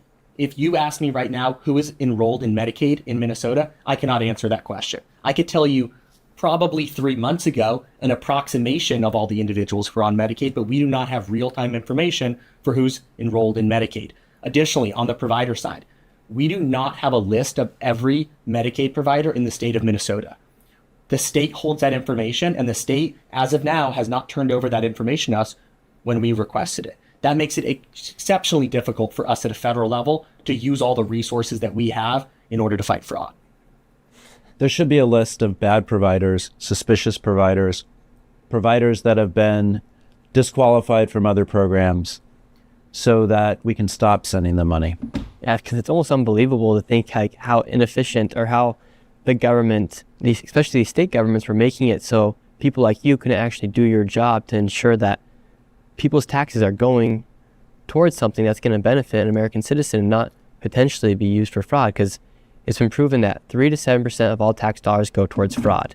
Elon Musk, he came... Did he say 37% goes to fraud? Holy... Did you say 7%? Hold on, let me go back on that a little bit. Let's go back just a smidgen. People's taxes are going towards something that's going to benefit an American citizen and not potentially be used for fraud, because it's been proven that 3 to 7% of all tax dollars go towards fraud. Oh, okay. 3 to 7% goes to fraud. Okay. I thought I thought he said 37%. Wow. Okay, so So Nick Shirley saying that it's proven that 3 to 7% of all the tax dollars are being used fraudulently in some way, shape, or form. Which honestly, it's very tough to completely eliminate fraud from a system, granted. But it is in no way surprising that this sort of fraud happens. It is in no way surprising. Elon Musk, he came in, showed what could happen when you expose fraud. And he also showed the side effects of what happens when you do expose fraud. They came after him, his businesses, and I've seen it firsthand too, as far as people being upset at me for exposing fraud. When at the end of the day, fraud is fraud, and then now you're seeing it kind of become a left and right issue. Would you say it's fair to say that the majority of this fraud... I find it wild that a lot of the leftists on the internet are defending the fraud. You know what? And it's sad because it's like, you guys are not doing yourselves any favors on the left. The more these crazy leftist lunatics defend the fraud, the worse their party looks. I don't think most leftists realize how bad they make their party look, and that they create more Trump voters every single day. The more a leftist acts like a leftist, the more Trump voters are created. One of the reasons I voted for Trump, and one of the reasons I will vote for J.D. Vance, is because I am so sick and tired of the liberal agenda. I think the liberal agenda is so stupid. I think the majority of the liberal agenda is ridiculous. I really believe that, man. I think liberals are a little too cray-cray. But yeah, no, I'm just so tired of the libs. I'm so tired of the left, dude. The left pisses me off, dude. But I love Nick Shirley. I think what Nick Shirley's doing is fantabulous. I think him exposing fraud is incredible, man. Fraud does happen inside Democrat-ran states. There is fraud in all states. Every state has issues when it comes to healthcare fraud. Some states are willing to work with us more as it pertains to fraud. For instance, under the last administration, under Governor Youngkin, the state of Virginia expressed to us an openness to complying with additional payment verifications, ensuring that every dollar is going to a legitimate service. However, in states such as Minnesota, we are requesting corrective action plans. We are asking them to provide us with information. Corrective action plans? Interesting. States will feign a willingness to comply, and we don't get the information, we don't get the action. That's right. Fighting fraud is not a partisan issue. Democratic taxpayers don't want to be funding fraud any more than Republican taxpayers. I hope not. However, I would say fraud does seem to be part of the business model for some political operations. Yeah, it absolutely and is. Some political machines. Without a doubt, bro. And that seems to be really hard to shut down. But luckily, you exposed it. I want to show you guys something. So on the state of Minnesota website, you can go in and see, for instance, where some of the money has gone. And for some of these NGOs, I looked at it, and some of the most expensive ones that have received the most money, Since 2001 to 2025, over $724 million has been paid. Damn. Okay. And on some All of these right. other records, it shows the name of the person. However, on these ones, when it says who the payee is, it says mass to protect, not public data. Meanwhile, $85 million, $122 million, 720 in total is 724. Damn, all these in aid grants? What? I mean, look, I don't know. Granted, I do have to plead ignorance on some of this data. I'm going to take Nick Shirley's word for it, though, because he revealed a lot of fraud. Now, I'm not going to just say that everything Nick Shirley says is gospel. I'm not going to say that. But no, liberals are in, look, I don't even consider liberals anymore. I am more of a liberal than the modern liberal. I am more of a liberal than Democrats are today. I could consider myself a classic liberal. Absolutely. I'm kind of a classic liberal. But yeah, the people who consider themselves liberals are really just communists who have a knack for authoritarianism. They love telling you what to do, man. They love telling you what to do, man. That's what I hate about authoritarians is a lot of them start out as collectivists, whether they're communists or socialists, then they become authoritarian and love telling you what to do. Most collectivists tend to be Karens, by the way. They tend to be pearl-clutching Karens. Thank you, Sam Tees, by the way, for subscribing. I really appreciate it, my brony brother. To everybody who's taken the time to subscribe to the channel, I really do want to thank you a lot. You guys have helped the stream grow in a lot of ways. You guys have helped my pee grow. And we're gonna keep reacting, man. Let's keep going, man. Let's keep rolling. Over the course of a few years, do you think it's fair to think that all that money went to fraud? Like they won't disclose the name of the NGO who's receiving that money. And why do this is also another question I have. Why do non-government organizations receive money from the government if they are non-government organizations? Yeah, I think that's not an accurate term to describe government-funded organizations. I think they should be called something else, like government-funded organizations. I think one other thing to make clear here is on a public website, this information is not available. And the public deserves this. They're the taxpayers. They should have this information in front of them. However, we're sitting in the secretary's office. We have the responsibility to oversee these programs. We are unable to access this same information. If you ask me to identify... That's crazy. They don't have direct access to the information they need. Probably because the respective state that they're investigating is covering up a lot of the information because they're pieces of garbage. That provider right there, we would have to ask the state for that information. Even though we're the ones that are writing checks that fund a majority of the Medicaid program, in many cases, almost all of the Medicaid program among certain populations, we do not have access to that information. When we ask for that information, oftentimes states refuse to provide it to us. Yeah, it just shows that either they're committing fraud or they have something to hide. And when an NGO, literally a non-government organization, is receiving hundreds of millions of dollars. So wait a minute. A non-government organization is receiving that much money? One specific organization was receiving hundreds of millions? That's insane. That is wild. Thank you, Rudy. I appreciate the follow. Thank you for taking the time to follow my brony brother. Oh, not you. Let's see. Yeah, Rudy. Rudy Devlad. Thank you so much for following. Thank you for subscribing, my brony. So many subscribers. We love it, man. We love it. Let's keep it rolling, man. We got many likes, many simp scribes. The greatest of all time. Thank you guys for tapping the like button, though. Let's keep watching, man. I think people deserve to know where that money goes. And so when me and David went and did this video on the fraud, we had the CCAP funding. The way that we got those numbers was because somebody from inside the Capitol finally gave David those numbers after literally months and years of asking for it. And so people were surprised to see. I just can't believe it took that long for David to get that information from the government, dude. This is crazy, man. It was funny because the people inside Minnesota called me everything but a liar because the numbers were true about the CCAP funding that was taking place. But what I'm getting to is Americans, we all work so hard, and most people are paying anywhere from 30 to 50% of their tax dollars of their dollars back in the hands of the government, and then the government can't show us that transparency. And it seems like you guys are doing your part, especially right now, But it seems like the states in these places like Minnesota, for instance, literally do not want people to know where their money. Hey guys, thank you for participating in the poll, by the way. The poll question is, please, well, it's just a poll. Please like the stream. Please like the stream. And then 49% of you said, yes, I will. And 51% of you so far have said, hell no. So it's kind of a 50-50 split on whether you guys are going to like the stream or not. We got 45 votes in the poll. Make sure that you participate in the poll. I want your voices to be heard. Let's keep going, man. Like Amber Heard. I want your voice to be heard like Amber Heard. He's going.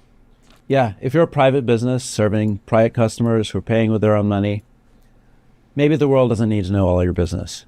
But if you are demanding taxpayer money, then you have a responsibility to be pretty transparent about who you are, who works for you. I mean, this is crazy, dude. Freaking crazy. What you're doing, the name of your organization, how it's funded, and what it does. One thing as it comes to, taxpayers deserving to know where this money is going, I believe Minnesotans and American taxpayers would be shocked at the sheer scale of a lot of the spending that we're talking about. We talk often about the 14 high-risk categories that were identified by the state of Minnesota as being at the highest risk of fraud. Most of these are not the core Medicaid services that you would think a large amount of Medicaid money goes towards. These are things like non-emergency medical transport, autism services, adult daycare services, previously included the housing stabilization services. These are not your typical emergency room, inpatient hospital services. Just of those 14 services that are at incredibly high risk of fraud, it amounted in last year to $515 million a quarter only in federal spending. Dude.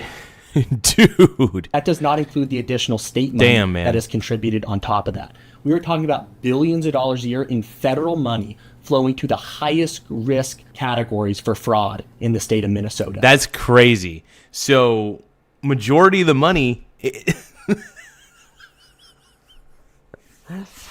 So all these fraudulent businesses and organizations are getting so much money. So basically the inflow of money is going to all these fraudy companies where the legitimate companies are barely getting anything when they really need it. It is what I'm hearing. That's what I'm perceiving. Now, I don't know how right I am. Just to let you know, I don't know how right I am on this one.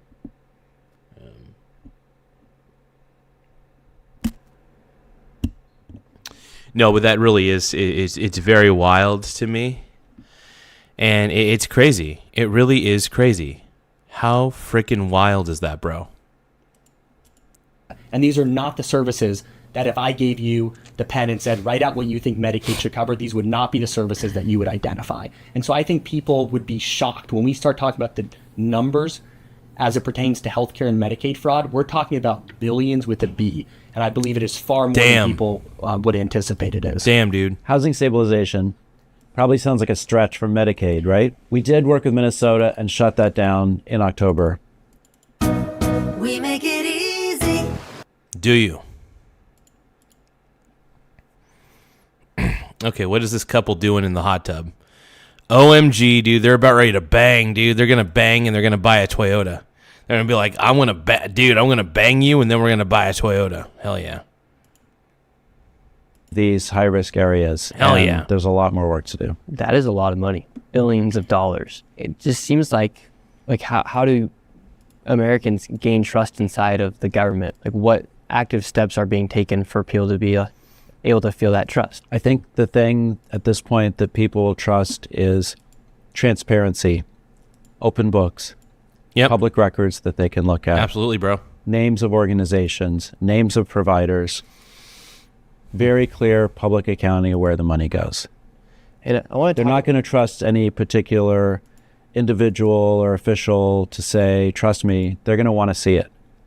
Mm-hmm. Yeah, because at this point, people are kind of losing it. They're like, well, who do we trust? There's fraud on Democrats, there's fraud on Republicans.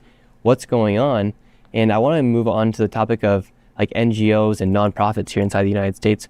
What's the purpose of an NGO? Well, the stated purpose of a lot of nonprofit organizations varies. Some claim to work in foreign policy, some claim to provide services. As you pointed out, NGO is not really a very accurate name if they're getting any kind of government funding. How do they justify being a non-government organization? Meanwhile, they receive money from the government. Well, I think the money gives. Look, I think the government gives too much money to too many things. I think that the federal government needs to stay out of stuff. To be honest, I think the federal government needs to just stay out of shit. The federal government has its dirty paws in too many things, right? Has its dirty paws in too many things, in my opinion. And that's just what that's my perception of the reality here. Yeah, it's just what I see, man. I call it like I see it, bruh. When you feel like you do not belong.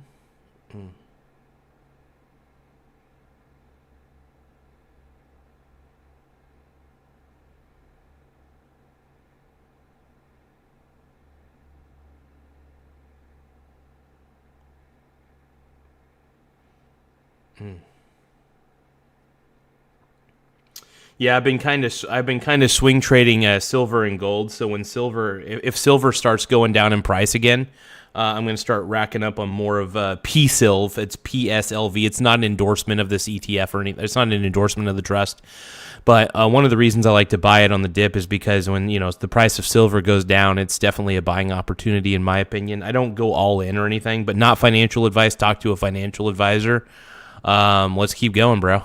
It's a misleading name that they use, and we shouldn't use it. Do you think the name NGO will ever be abolished? Well, I don't know. I think the name non-governmental organization probably is a term that's going to be here to stay because it gives a label. Because you need to know if it's a non-governmental organization that you're giving money to or not. I mean, what else are you going to call it besides an NGO? People stop using it. It'll fade. If I want to start an NGO called Nick Shirley's... Yeah, dude, Nick Shirley Daycare, dude. Dude, you know what? Honestly, I kind of want to start a daycare. No, I don't want to start a daycare. That would suck. I may start an adult daycare, though, for, like, adults to come hang out, basically, called Nick Shirley's Adult Daycare. I may do that. That'd be tight. That'd be tight as F, for Eritrean youth. How hard would it be for me to get funding?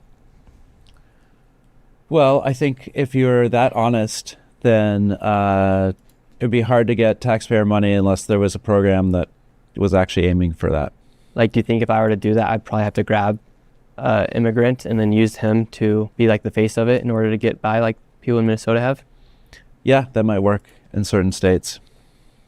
It's pretty crazy that the fact that just because I've been inside some of these buildings, I use the word Eritrean because I remember going inside of one of these buildings. It was Eritrean, like youth building or something like that, something along the words of like Eritrean community, something. But if you drive around Minnesota, you just see all these weird businesses, and it's like, what is this? It's like, honestly, Minnesota it's crazy because a lot of those businesses don't like the businesses that he went to. They just felt like they were fraud operations. Like none of them felt legitimate. Nothing about any of those businesses that Nick went to in part 1 and part 2 of his documentary. They just didn't feel like real businesses. They felt fake as tits. I felt like what I was looking at was so fake and so ridiculous. So it's kind of crazy. It really is kind of crazy. Freaking wild, man.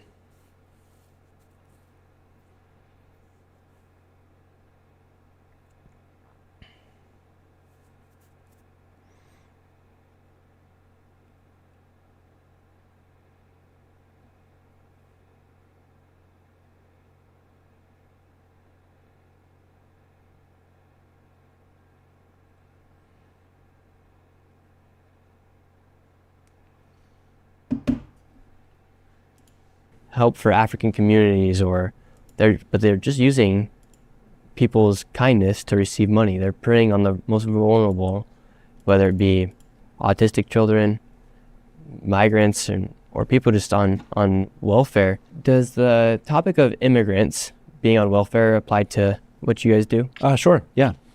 So how come in Minnesota 81% of Somalians are on welfare? And how can we give welfare to people? That is a crazy stat, by the way. I am very curious to see what this dude's answer is going to be. Like, I am very, very curious what this dude's answer is going to be. Because why? Why is 81% of that one community on welfare? Tell me why. Tell me why ain't nothing but a heartache. People who aren't citizens of the United States. A lot of states have varying policies on providing welfare to legal immigrants and illegal immigrants. That's what? First off, there shouldn't be any policy that allows illegal immigrants to get money from the state or the federal government. That should be fucking illegal. If you are here, by the way, if you're a legal immigrant, that's a different story. If you're legal and you got here legally, that's fine. But if you're an illegal immigrant and you're getting money from the government, I'm sorry. I don't want to pay for that. I don't want to pay for that. Okay? Screw that, bro. Screw that, bro. Screw it, screw it, screw it. Let's keep watching. Partly a matter of state policies differing, but there's also a matter of, in practice, giving money to people that... Looking for tax... No. And by the way, to all of you guys who say, hey, Michael, buy YouTube Premium, bro. Buy YouTube Premium, bro. No, I'm not buying YouTube Premium. I'm not getting a YouTube Premium subscription. I freaking refuse. I did promise you guys that when the channel eventually gets to 100,000 subscribers, I will cave and get YouTube Premium. Until then, screw you, and F you. Hell yeah.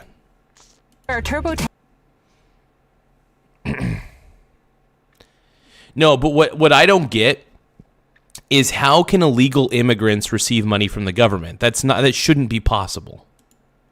That shouldn't be possible.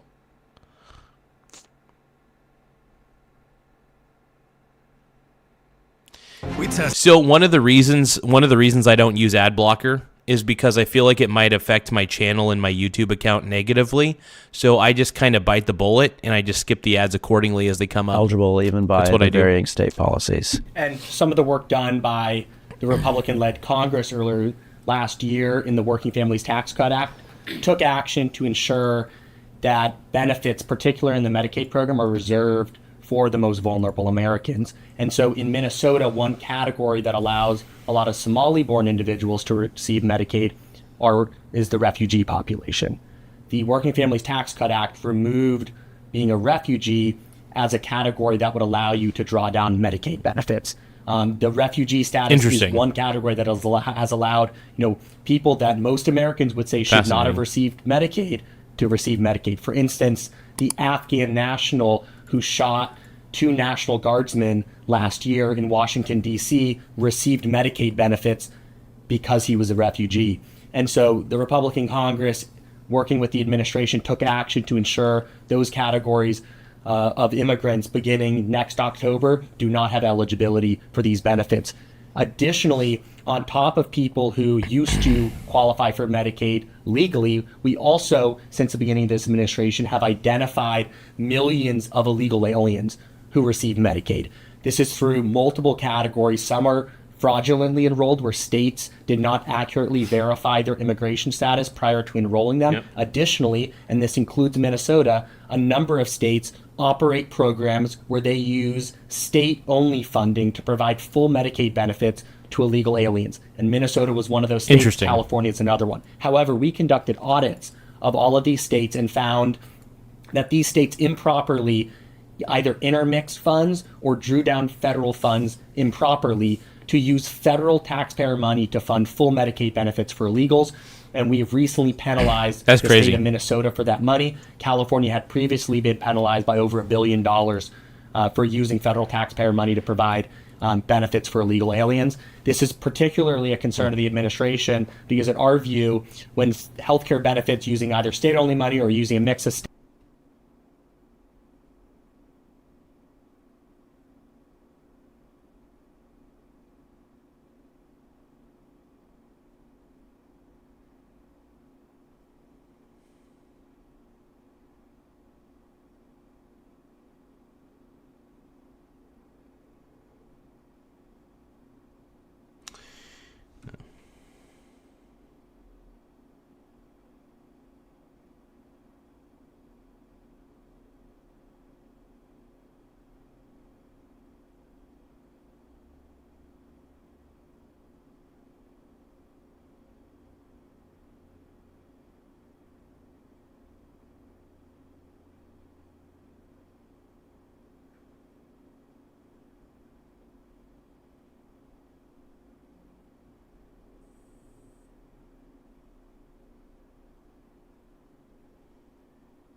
state and federal money are provided to illegal aliens, it provides an incentive for additional illegal immigration.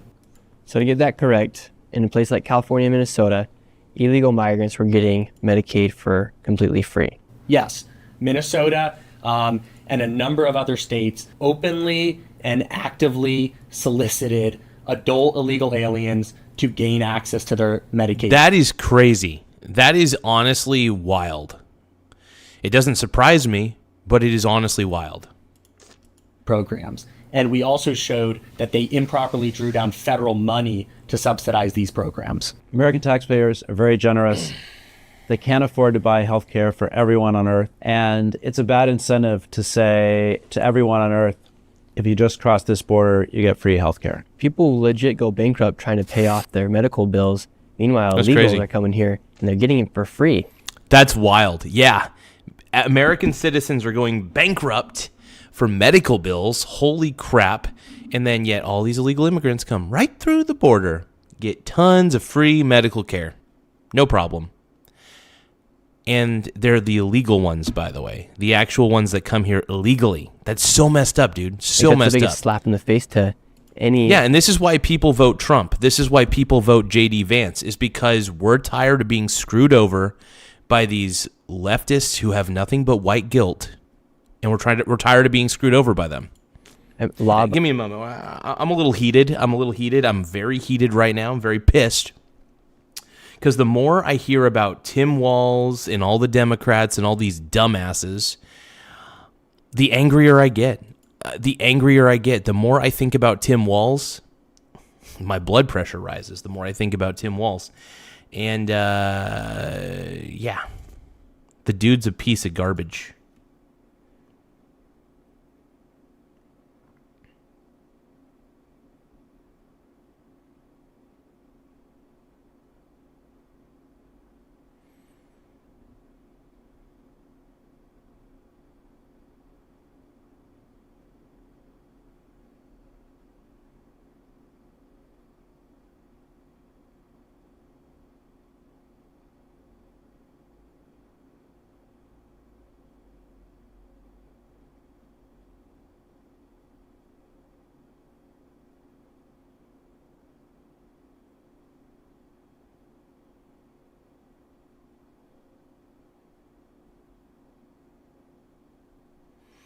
Give me a moment, you guys. Hold on.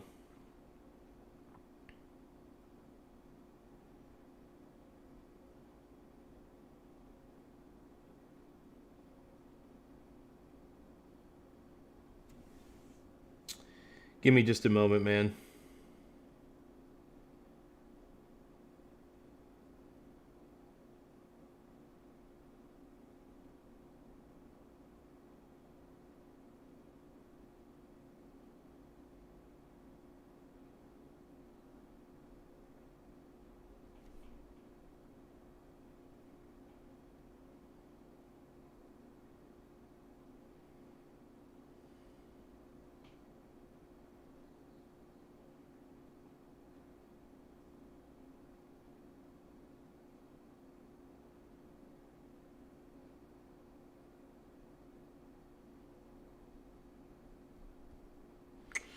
Crazy, man. Cray cray.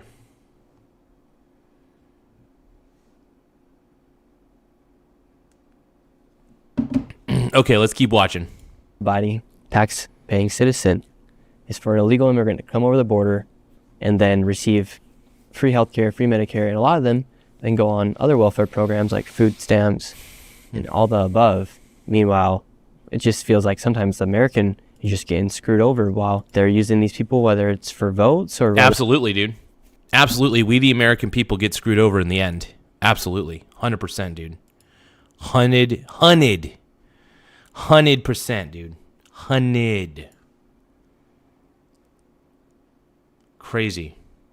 Whether they're looking for them to be votes in the future, it just does not feel right for the average American who's going to work waking up at 6 in the morning to provide for his family. Nations have a right to set their immigration policies and set their welfare policies and set their healthcare policies. American taxpayers have been very generous at It provided. I mean, we, the American taxpayers, are literally paying for illegal immigrants. Like, that's so stupid. That really is dumb. Like I said, this is a heated topic for me. It pisses me off.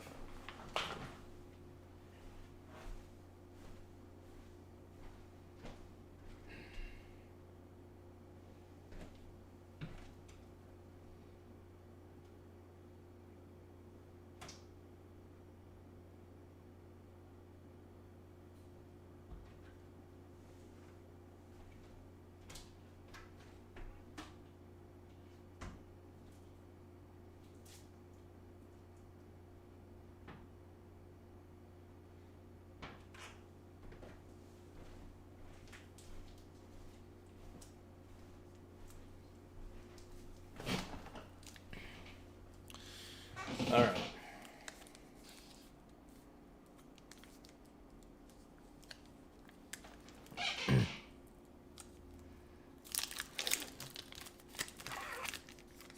Thank you guys for joining in. I appreciate it.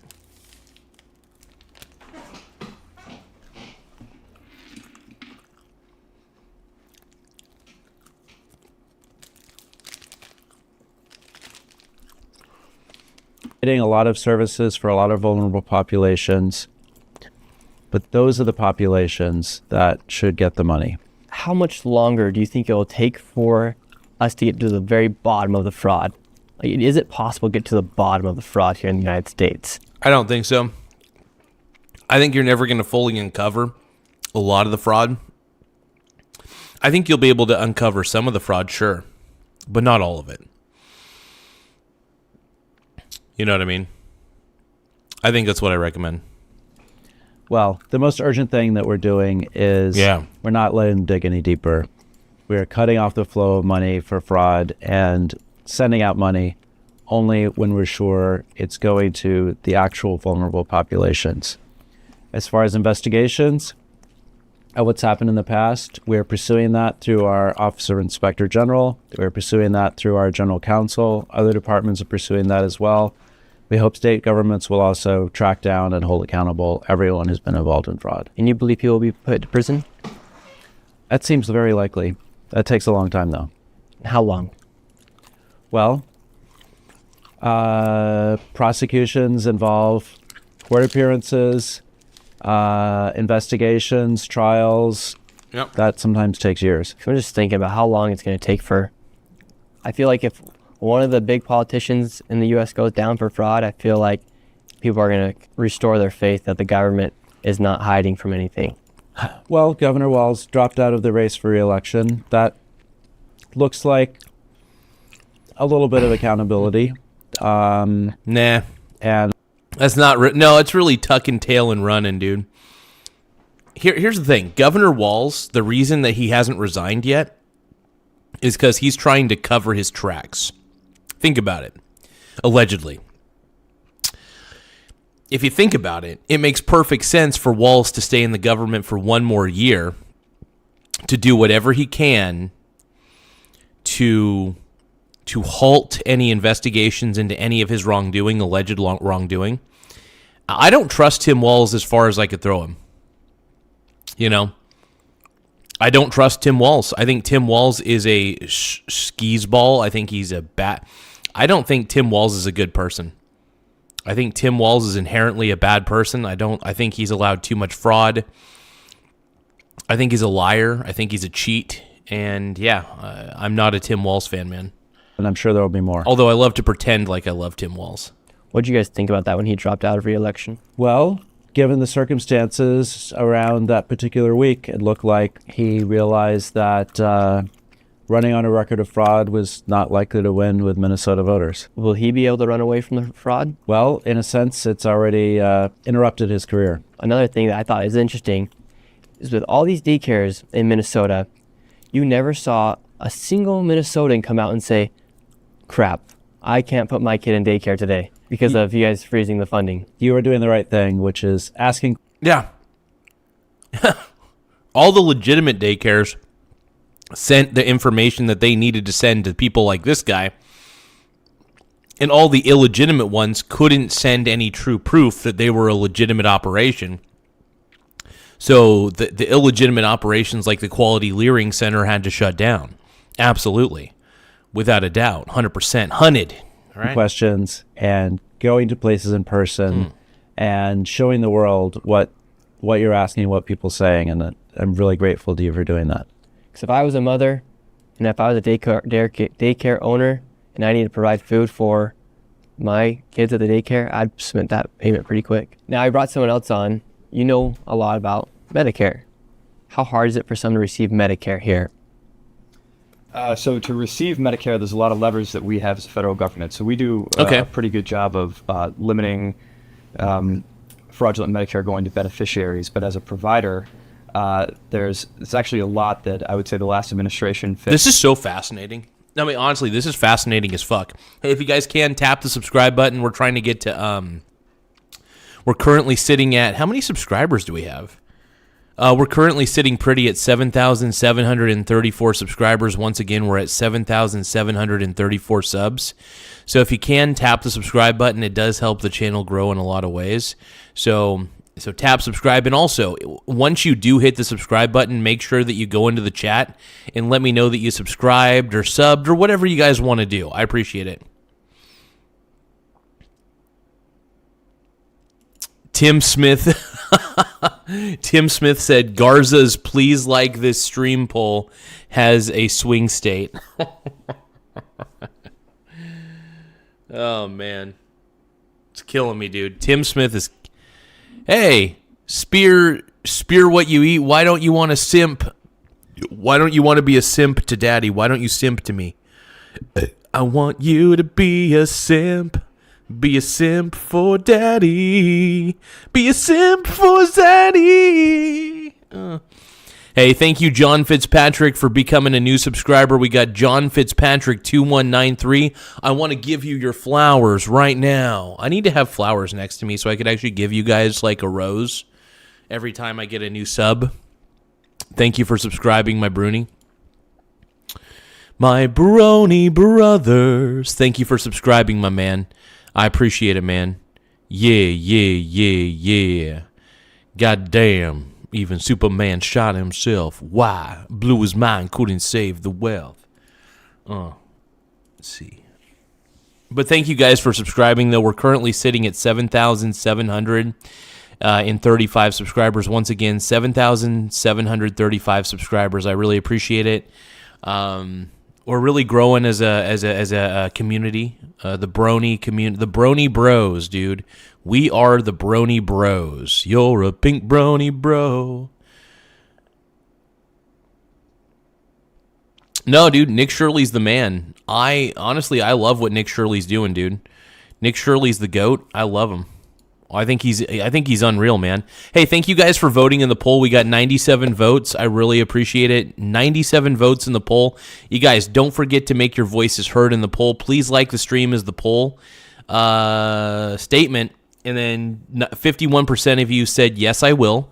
49% said, hell no.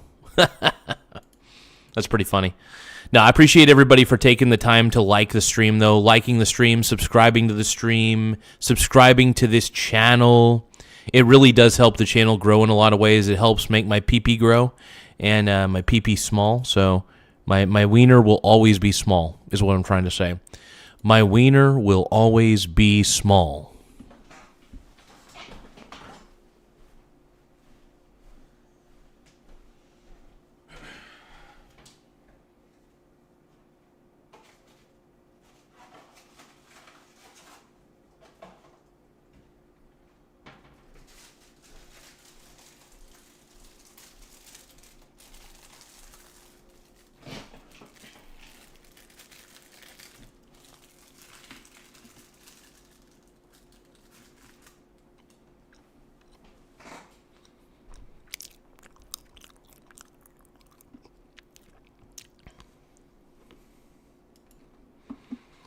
Okay.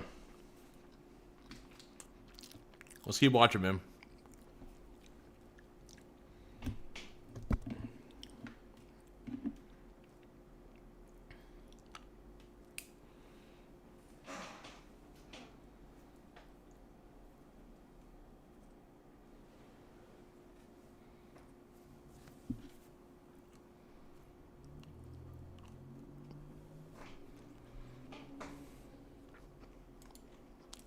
failed to do. And there's one funny story of one of the individuals at CMS who was actually able to enroll their dog successfully as a Medicare. No way. They registered their dog as a Medicare provider? When curiosity... That is fucking insane. That is effing insane, bro. What the hell? Really, so it was literally that easy to the point where someone could enroll their dog to receive money from the government. This is why nobody wants to pay taxes. This is why nobody wants to pay taxes at all. Because they know it's all fraudulent. That's why. Yeah, and I think clearly it's not a secret to criminals who are trying to defraud the U.S. government that it's pretty easy to do so. There are billions of dollars of fraud that go out to criminal organizations. Really, I would say there's different places where foreign adversaries have specialized in committing different types of Medicare fraud. So it's a pretty common thing. So if a dog can enroll to receive Medicare. Whoa. Nick Shirley's voice just doubled. Not to receive Medicare, to be a Medicare provider. Oh, so even worse. So if a dog can become a Medicare provider, how hard would it be for an illegal migrant to and receive money from the government? That's a great... Damn, dude. It should not be that easy. We need a reform. I'm tired of all my tax dollars going to fraud. I'm tired of it. Tired of my federal tax dollars going to bum-ass Minnesota doing all this bum-ass fraud, dude.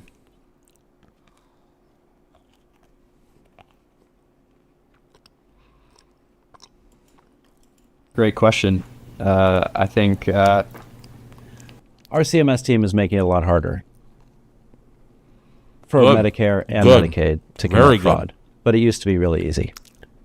Yeah, because that's pretty crazy. A freaking dog was able to receive money from the government. That sounds like something I would have done for like a Catch Me If You Can kind of like remake movie. When we took office, HHS and CMS, there were a number of things that just were not being done. So over the last, I'd say 4 years leading up, there were certainly plenty of steps. It was a lot of low-hanging fruit, things that we came in and held competitions to solicit input from different technology companies on where we could catch fraud, and we were inundated with different ways that we could address this, and it certainly wasn't a lack of ideas or lack of places where we could take action. It was a lack of where action had not been taken. And I think you'll see that we've already taken a number of actions. We continue to take actions. Medicaid's obviously been in the limelight, but there's a lot of ways that we've been addressing Medicare fraud as well. Well, I wish you guys best of luck in cracking down on the fraud because it needs to get done. So thank you once again. Thank you. And pleasure speaking with you guys. Thanks for coming in. Nick Shirley on the case, bro. Nick Shirley on the case. Crazy.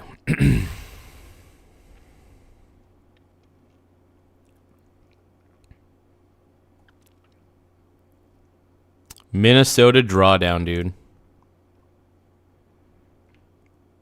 Oh, let's take a look here. Billie Eilish, of course. So Billie Eilish calls America stolen land. Here we go. Of as course. grateful as I feel, I honestly don't feel like I need to say anything, but that no one is illegal on stolen land. Wow. Wow. So profound. So profound. Oh my God. Hollywood is gone so far left that here's the thing. You want to know what creates Trump voters? Is the woke Hollywood left. The woke Hollywood left creates more Trump voters every day because we're tired of hearing these delusional celebrities tell us how to vote and tell us how to think. We think that they're stupid. So brave. Really hard to know what to say and what to do right now, and I feel really hopeful in this room, and I feel like we just need to keep fighting and It's so profound. She is so brave. LOL, LOL, OMG, LOL. Let's keep going. Waking up and protesting. We need to keep fighting. Meanwhile, you have suburban moms catching felonies, and she's up there accepting an award, and she's going to go home to her multi-million-dollar mansion. She's like, keep up the good fight. Yeah, keep up the good fight, all you Karens. So basically, Billie Eilish is the leader of the woke left Karens, and what she's doing is she's telling, hey, woke left Karens, you guys do all the fighting for me. You're the pawns. I'm the queen. You're the pawns. I'm the queen. I'm going to accept this award. I'm going to go back to my mansion and with all my bodyguards and stuff. And then you guys are going to fight ice for me. You guys are my pawns. This is how the left works. You see, the problem with the left is they're very authoritarian at the end of the day, because leftists tend to be collectivist and collectivists tend to be authoritarian. They have an authoritarian temperament. It's just a pattern that I've recognized over time. This is one of the reasons why I can't stand the left. This is why I can't stand the woke Democrats, because I think they're all idiots. I really do. Guys, we're winning. We're winning. Our voices really do matter, and the people matter. And yeah. Fuck ICE is all I want to say. Sorry. Wow, that's amazing. Oh, fuck ICE. Oh, God, she's so stupid. Billie Eilish creates more Trump voters every day than Trump himself could ever imagine. See, Billie Eilish, it's people on the left like Billie Eilish that create Trump voters. You guys are the reasons that Trump voters exist, because people see you and they're thinking to themselves, whatever she is voting for, I am voting against. She obviously was probably a Biden voter. She's probably a Kamala voter. So whatever people like Billie Eilish are voting for, people want to do the exact opposite. Truly incredible. No one is so brave. This is what I think. It's like Billie Eilish is from Ireland. I know that because there was some controversy. As you guys know, I'm Irish, so it's really cool to come somewhere and everybody looks exactly like you. You're all just as tasty as me. I've got a great idea for you. Go back. This is somebody. Yeah, go back to Ireland. You know, if you hate America so much and you think America is like this Nazi country, you're free to go to wherever you want. I mean, you're clearly rich as shit, so you could probably immigrate to Ireland and live there for the rest of your life. You know? If America is so bad, why the hell are you still here? Who has the means, the ability, the resources, and the time to easily relocate back to Ireland. Go back. Billie Eilish's home sits on Tongva ancestral land, by the way. According to a local tribe out in California, that's crazy. So her own mansion is on top of like tribal land.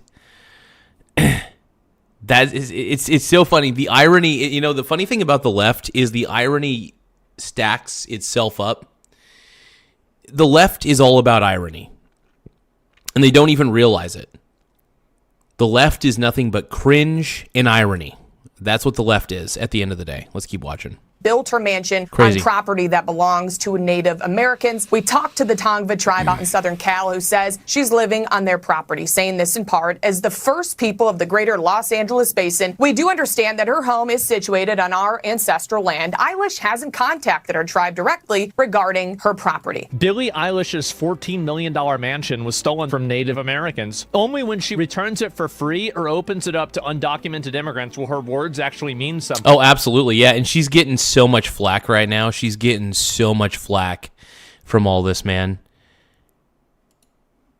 She's getting so much flack, and she deserves it too. Billie Eilish is such a little fucking... She's so annoying. She's got like permanent pouty face. If you ever look at her, she always looks like she's about ready to pout. Or she either looks like she's pouting or about ready to pout. Basically, Billie Eilish is a very young Karen, and eventually the older that she gets, the more of a Karen she is going to become. It's the evolution of the Karen. Billie Eilish demands a restraining order after she found a shirtless stalker at her home. Well, what do you mean? So this is now your land and you're telling him he can't be there? Like, this is a little bit outrageous. This is unfair. Yeah, there's no stalking on stolen land. And then also, keep in mind... If you do win an award tonight, don't use it as a platform to make a political speech, right? You're in no position to lecture the public about anything. You know. God, Ricky Gervais was so fucking right, dude. I love Ricky Gervais, man. I miss it when he was hosting, what was it, the Golden Globes? I think Ricky Gervais hosting the Golden Globes was amazing. That was the only, by the way, that was the only reason I didn't even watch Golden Globes on TV. All I did was I went on YouTube and looked up Ricky Gervais Golden Globes, and I just looked at the highlights of him dissing all the celebrities. And yeah, I love it, man. Nothing about the real world. Most of you spent less time in school than Greta Thunberg. So, if you win... That was whenever she was 16. Come up, accept your little award, thank your agent and your God, and fuck off. Okay? Man, based clip, I know. What a fucking legend. I love Ricky Gervais, dude. Yep, they're still not listening, exactly. Look, I love Ricky Gervais, bro. I think he's an amazing... He's funny. He really is, and he calls it like he sees it, dude. He doesn't care about political correctness, and I don't think anybody should. I think political correctness is downstream from our tardation, and yeah, nobody wants to be politically correct, dude. Political correctness is so stupid. And yeah, I love Nicki Minaj, by the way. I think the fact that she Nicki Minaj wants nothing to do with Hollywood, and I can't say I blame her. And you know what? Here's what's going to happen. Nicki Minaj is going to gain a massive following from mega people and people on the right, because we're so sick of the left that if Nicki Minaj says she's on board with Trump and loves the right, loves the right and hates the Democrats, I'm down for it. I'm not even really, by the way, I'm right-leaning, but I'm pretty much independent. I just can't, I'm so anti-Democrat that I'll vote Republican any day of the week. I love Nicki Minaj, man. Love this guy. Oh, Anthony Davis was traded? Hell yeah. Smart. Oh. By the way, if the Jeffrey Epstein fallout, dude, all the Jeffrey Epstein stuff is getting crazy. Let me just type in Epstein.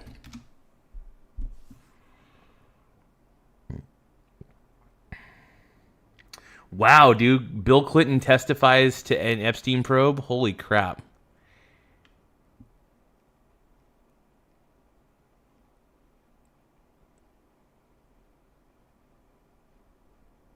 Oh, wow. TMZ is saying prisoner swap? Roku's What? self-serve ads platform. I'm really curious about this, man.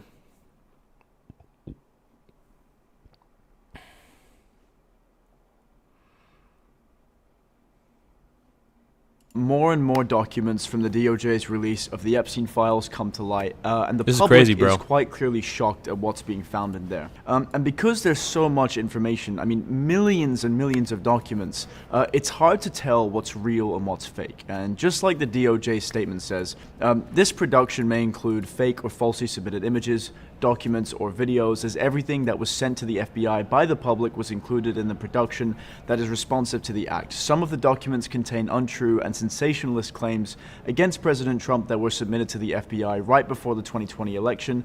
To be clear, the claims are unfounded and false, and if they have any shred of credibility, they certainly would have been weaponized against President Trump already. Now, in one of the millions of released documents, there is a diary entry from an alleged victim. Now, this alleged victim claims to have given birth to a baby girl in 2002, when she would have been just around 16 or 17 years old, according to the Times. Now, these diary entries seem to be written in code, as you can see on screen right now. But these codes have been deciphered to where we can actually read what is being written. And one of them reads, "She was born. I heard Crazy. her cries." The alleged victim wrote, "I saw this tiny head and body in between the doctor's hands. Jelaine said What the hell? she was beautiful. Where is she? I do not want to be tied to Jeffrey for the rest of my life. Playing the piano well is not a good reason to think someone has good genes or should have a baby. I am too young and he is too old." Now, Whoa, dude, Jeffrey Epstein impregnated. Oh, jeez, my God. What the hell, dude? This is crazy. This is crazy, bro. Insane. This shit's getting crazier. Now, if you've been on social media, what you've seen is an interview, a 2-hour-long interview featuring Jeffrey Epstein. He's being interviewed by Steve Bannon. Take a look at this video that you just have to see. Let me give you I know in my case, Is your money dirty money? if you live. I just asked a question. Is your money dirty money? No, it's not. So, in fact, why is it not? Epstein said that he earned it legal.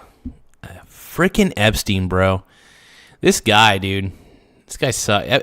Jeffrey Epstein sucks ass, bro. Sucks ass. Dirty money. Because I earned it. But you earned it. I earned it legally. We went back to this before. You earned Yes. it. You earned it advising the worst people in the world, right? That do enormous bad things, and just to make more money. So, instead of asking me the question, should you take the money? Because I think it's a legitimate question. You think it's a legitimate question? Yes, no Why? question. Because I think about, I think you have ethics is always a complicated subject. What are you, class 3 sexual predator? Tier 1. What's tier 1's the highest and worst? No, I'm the lowest. I'm the lowest. You're the lowest. Okay. That's crazy, dude. He was a tier 1, and I didn't know tier 1 was the lowest. Tier 1, you're the lowest. You think you're the devil himself? No, but I do have a good mirror. It's a serious. That is a weird answer. No, but I do have a good mirror. What the hell does that mean? If any of you guys can explain what that means, it felt very cryptic. He said, because he's asking, are you the devil? And he says, no, but I do have a good mirror. What the hell does that mean, man? First question. What does that mean? Do you think you're the devil himself? I don't know. Why would you say that? Because you have all the attributes. You're incredibly smart. You remember the devil is Was somebody the devil knows smart? The devil's brilliant. You read Milton's Paradise Lost. No, the devil scares me. Now, what I've seen on social media myself is perhaps one of the wildest conspiracy theories yet to date regarding Epstein. And that conspiracy theory is that Epstein is still alive. Now, if you're wondering how this came about, let me break it down for you. On the morning of Epstein's death, a post was made to 4chan, which is an anonymous online forum where anybody anywhere around the world can post whatever they want at any time. Now, the post reads as follows: "Not saying anything after this. Please do not try to dox me, but last night after 04:15 count, they took him medical in a wheelchair, front cuffed, but not one triage nurse says they spoke to him. Next thing we know, a trip van shows up. We do not do releases on the weekends unless a judge orders it. Next thing we know, he's put in a single-man cell and hangs himself. Here's the thing, the trip van did not sign in and we did not record the plate number and a Dude. So some of the conspiracy theorists might be right. He was switched out. That's what this is implying. That's what this 4chan post is implying, allegedly. That they switched him out. guy in a green dress military outfit. And look, I don't know the credibility of this, obviously. It's an anonymous post, but this is crazy. Was in the back of the van, according to the tower guy who let him through the gate. You guys, I'm shaking right now, but I think they switched him out. Now the thing is that this post was made on the morning that Epstein's death was announced. And obviously it's up for debate because of how anonymous 4chan is. Anyone can go and post whatever they want and pretend to be anybody. But here's where things get even weirder. A grand jury convened by Jeffrey Berman, who is the Attorney General of the Southern District of New York, issued a subpoena to AT&T, Citibank, Apple, and 4chan itself for records that aim to uncover this anonymous poster's identity. And what they found was shocking. The subpoenas revealed the poster's name, which I won't say here to protect his identity, but the poster's name is the exact name of a prison officer whose statements were released as part of the prison's investigations into Epstein's death. So obviously this conspiracy is being fueled by the fact that the subpoena revealed that the name of the poster is the same name as a prison guard who was allegedly present during Epstein's death. The claim, however, of a swap out has since been debunked, with official investigations, including DOJ reviews, confirming that Epstein died by... Oh, of course it's been debunked. Jeez. At this point, dude, I don't trust anything.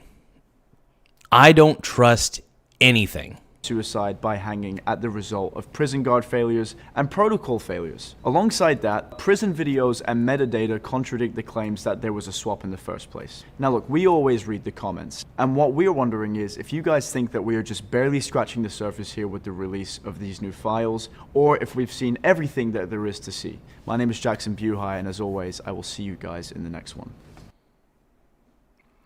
Crazy, man. Crazy. Fuck.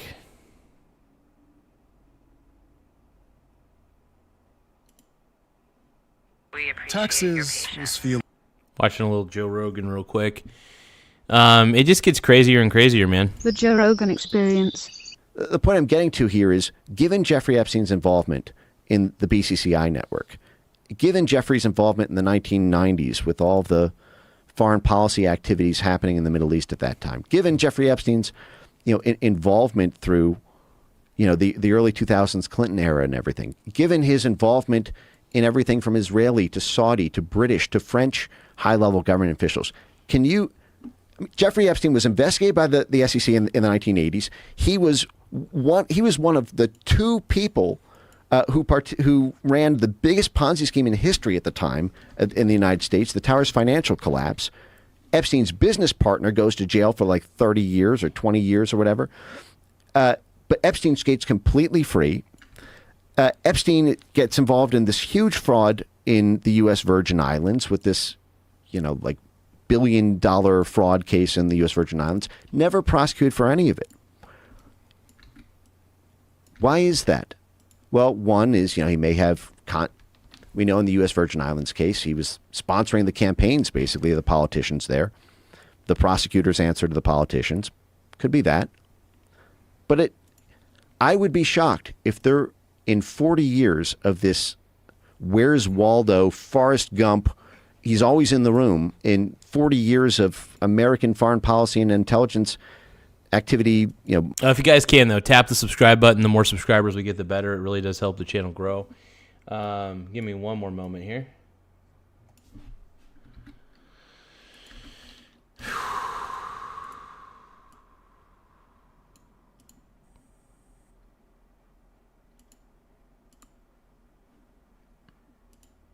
And the poll, I'm gonna.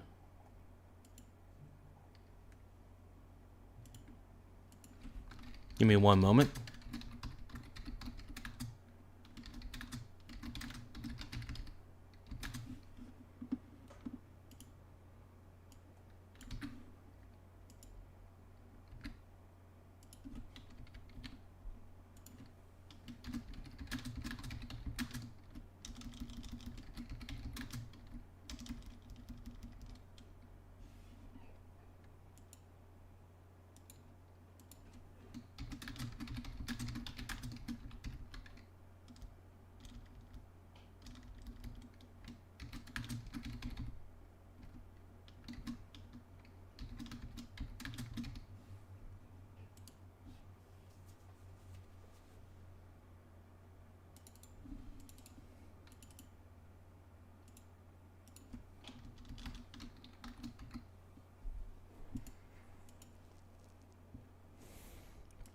Money sourcing for that, for all the crimes that Epstein committed, the concern was the same one they had with Rolando Masfer.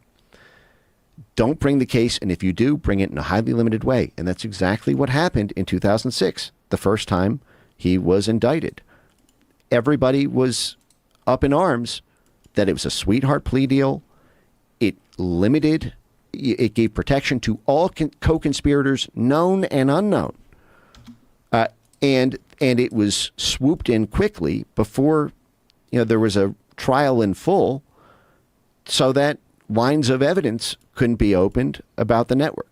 It's just crazy that statutory rape is what took it all down, right? Because Well, here's the thing, man. Everything that was going on in Epstein's Island, man, was totally screwed up. Everything was just messed up, bro. Everything, bro. Everything. It was just crazy. I did miss a little bit of that. I got a little distracted, so let me go backwards a little. Basically, the politicians there. The prosecutors answered the politicians. Could be that. But I'm just surprised Epstein's operation I'm just shocked that the FBI, it seems like the FBI knew what was happening and the operation was allowed to continue for so long. That is the part of this that just shocks the hell out of me, and it blows my mind. Be shocked if they're in 40 years of this Where's Waldo, Forrest Gump, he's always in the room, in 40 years of American foreign policy and intelligence activity, money sourcing for that, For all the crimes that Epstein committed, the concern was the same one they had with Orlando Masfer. Give me one moment, though. I got to take a quick piss. I got to take a number one. One moment. Number one.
My juicy man thumb. Don't bring the case, and if you do, bring it in a highly limited way. And that's exactly what happened in 2006, the first time he was indicted.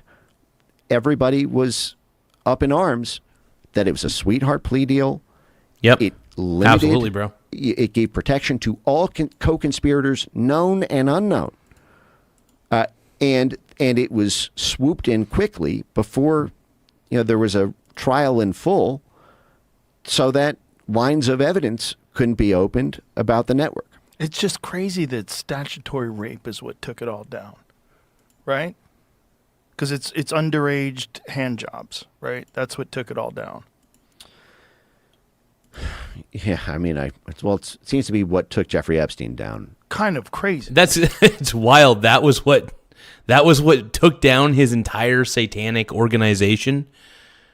Was a hand job? Really? I guess it shouldn't surprise me. Even that has a really interesting geopolitical history. There was a similar scandal in the early 2000s with a private military contractor called DynCorp, which again runs through this Adnan Khashoggi kind of Middle Eastern network. DynCorp got in trouble for trafficking, facilitating the traffic. It was a major U.S. military and CIA contractor for logistics and institutional support and military. God, this guy sucks. Just get to the fucking point, bro. Get to the effing point. Like, just get to the point, bro. My brony bro. Assistance on the ground for the U.S. military all over the world. They got in trouble basically trafficking underage kids to Middle Eastern sheikhs. And I believe in the early 2000s, and I believe the reason that was alleged by Congress that they did that was to juice the deals with them. That basically, these people who were critical, if you're operating on the ground in Kuwait or, pick your Middle Eastern, country, in order to... Yeah, if you guys can, make sure you tap the subscribe button, tap the like button. The more likes we get, the better. It does help the channel grow in a lot of ways, but also the more subscribers we get, the better. So don't forget to tap that subscribe button. To serve your purpose for the U.S. government, to be this outside, plausibly deniable, but extensively infrastructured professional support outfit on the ground. Oh shit, dude! Bill Gates. Welcome to us. Bill Gates breaks his silence. Holy crap, dude! Bill PDF Gates, allegedly. Australia? I love the only thing that you want people to forget about is the fact that you were doing some naughty things allegedly with Epstein. We'll be more up to date on what's going on with health or AI and can take whatever. Dude, I can't believe that Bill Gates, exclusive, Bill Gates addresses the emails in the Epstein files. 9 News Australia. That's the interview. I'm going to tap the like button and we're going to... Why the hell is he doing an exclusive interview with Australia? Why the hell is he doing an exclusive interview with an Australian news network? That makes zero sense to me. A gigantic... Man, Bill Gates is such a creep. I don't know what it is, but Bill Gates just creeps me out, dude. Now, I guess now that I know what he was doing with Epstein, I'm just creeped out by Bill Gates permanently, dude.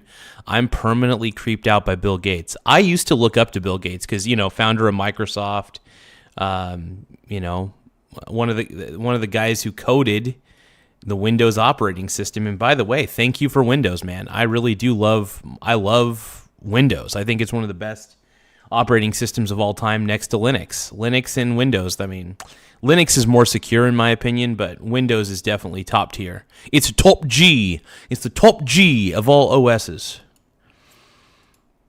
Dude, Windows is like a brand. I do want to give Bill Gates his flowers for his philanthropy, but at the same time, the more information I heard about, I guess that he and Epstein were running some simulations back in the day on, I'm not going to say what they were, but simulations on certain, I guess you could say, disease outbreak. And it makes me wonder how evil. It makes me wonder how evil is Bill Gates at this point. Thank you, Misty T1062, for the thumbs up. I really appreciate it, my brony bro. You're a pink brony bro. And if anybody wants to give any gifts, by the way, gifts help fund the channel. It keeps the channel rolling. So any gifts that anybody wants to give, super chats, gifts, we appreciate all of it. And whatever you guys can do to support the channel, we greatly appreciate it. Let's keep let's keep the channel going, man. And by the way, any gifts that I get, any gifts that you guys send, I will highlight the gifts. The interruptions, that number went up by several 100,000 last year. So that's, shit! We've gone from the greatest. Shit! Hold on, before we keep reacting, thank you so much, Misty T 1062. I appreciate the laughing disco, and thank you, Greg Orgazano, for the 100s. Your combo. Oh, dude, thank you for the 100 combos. I appreciate it, my brony. We're gonna keep Misty TY the laughing disco on there for a second. Give me a second. I'm gonna give that. I'm going to give that gift its flowers, though, real quick. That's very kind. Thank you so much. I'm going to give it a love. I'm going to give it a love and a like. Hell yeah. Thank you, Greg, for comboing the 100s, bro. Hell yeah. You're a pink brony, bro.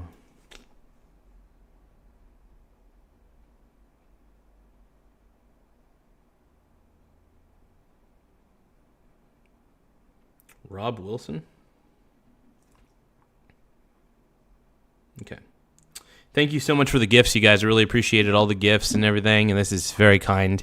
Anytime we get gifts on the channel, it does help the channel grow in a lot of ways. So any gifts, any virtual gifts you guys want to send my way, I try to give you guys your flowers. Thank you, Greg or Kazano2719. I appreciate the 100 gift for 2 jewels a piece. That really helps a lot. And thank you again, Misty TY. If you guys want, give me a laughing disco gift. I really appreciate those ones. I appreciate just about any gift that you guys give me, and I'm very thankful. I'm very thankful for any gift that you guys send my way. So whatever you guys want to send me, man, I will eat it up, bro. I will eat. Hey, thank you for the gift, KHS Sports. Thank you for the 100, my brony brother. I really appreciate it. Anybody who wants to give a gift, man, gifts really help the stream quite a bit. Give me another moment, though. Let's see, like the stream.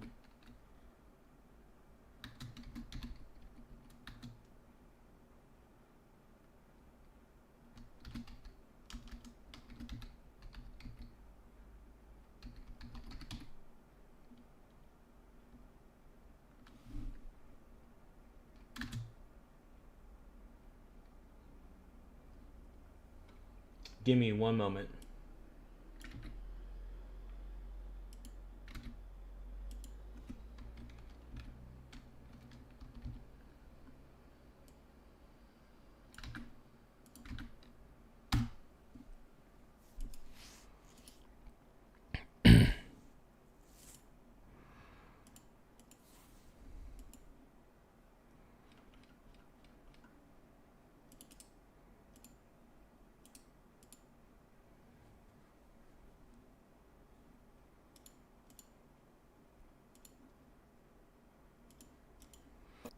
Hey, thank you so much, James Logan, for subscribing. I'm gonna put your name back up on the screen though.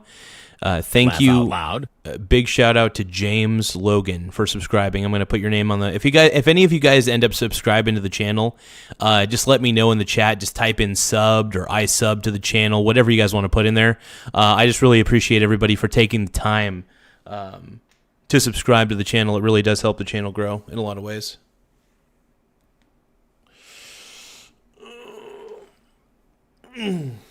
Okay. Let's keep watching, man. Let's keep watching. Bill Gates. Ugh. I think the more information comes out, we're gonna. I personally think he just seems guilty as sin at this point. So, hey, thank you so much, Alex Appleseed 289 for subscribing. I really appreciate it, my brony. Thank you so much. Hell yeah, dude. We're getting more and more subscribers, dude. Every single minute, every single moment, man. 7,744 subscribers. I want to thank you for that. I want to thank everybody for contributing to the subscriber count. Hey, you guys are helping the show get distributed, man. You guys are helping the show get distributed all across YouTube. You guys are one of the main reasons that this show gets better and better and better, and I want to thank each and every single one of you. You guys are awesome. Let's keep watching, man. Let's just keep watching. But don't forget to subscribe to the channel. It really does help in more ways than one. Frustrating to you, given what you've said, that this is now happening? Laugh out loud. You keep interrupting your own stream every 10 seconds. Mr. Nelson, thank you for the super chat, Mr. Nelson 231, saying you keep interrupting your own stream every 10 seconds. I'm gonna put that super chat up back up real quick. You keep interrupting your own stream every 10 seconds. I know. I'm aware. I'm just thanking everybody for subscribing, but I'm also giving my analysis on this Bill Gates interview. That's exactly what I'm doing, dude. I'm analyzing the Bill Gates interview and trying to give my own personal take on it. Sorry, not sorry, LOL. The more I look at Bill Gates, the less I trust him, man. After all that's come out, about Epstein and Bill Gates, I'm starting to believe that I just don't trust Bill Gates at this point, man. There is zero trust that I have of Bill. And as much as I used to look up to him, and I want to thank him for, creating the company Microsoft. I mean, Microsoft has been an incredible company. I mean, hell, I use Microsoft Windows. I'm not going to lie. I use Microsoft Windows. I use Microsoft Edge. I primarily use Google Chrome as my primary browser, and I use Edge as my secondary. But I got to admit, I got to thank Bill Gates for Microsoft. I really got to thank him for that. But at the same time, I got to say, Bill, why? Why did you do all this, man? Come on, man. Man, I just don't trust him. The more I watch this interview, man, I just don't trust him. I don't trust Bill Gates, bro. Give me a moment.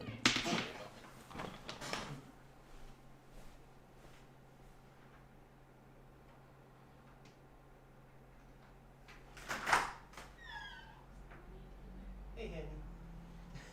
I had a feeling you were going to be the first. My instinct was like, oh. Almost done live stream. Just reacting to one more video.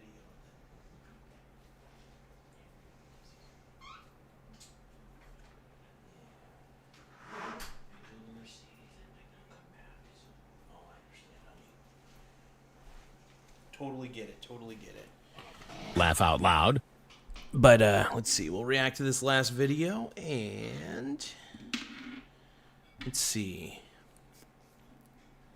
Fascinating point about using AI to solve a lot of medical mysteries. For example, one of the machines that my mom that helped eradicate a tumor from her brain recently, it was a tinier tumor, but they didn't even have to drill into her head. And before, about a year ago, a tiny tumor like that, they would have still had to drill into her head and take it out. With this device, they were able to irradiate it safely. And it's pretty impressive, man. And you're probably wondering, what am I getting at? Well, I wonder if artificial intelligence is being used in the medical field to enhance, if they're trying to figure out flaws in their own designs for medical devices. And if you use AI to analyze the specs and analyze medical data, you might be able to have AI use deductive reasoning. I think AI, if you program it right, can be a better deductive reasoning unit than a human being. And there's no shame in admitting that. I mean, we use computers in general all the time to solve very, very advanced mathematical equations that would take us years as human beings to solve on our own. So, what is the shame in using AI to give us a bit of a shortcut to figure out a lot of the cures for things that we need and help us improve upon medical equipment that already exists,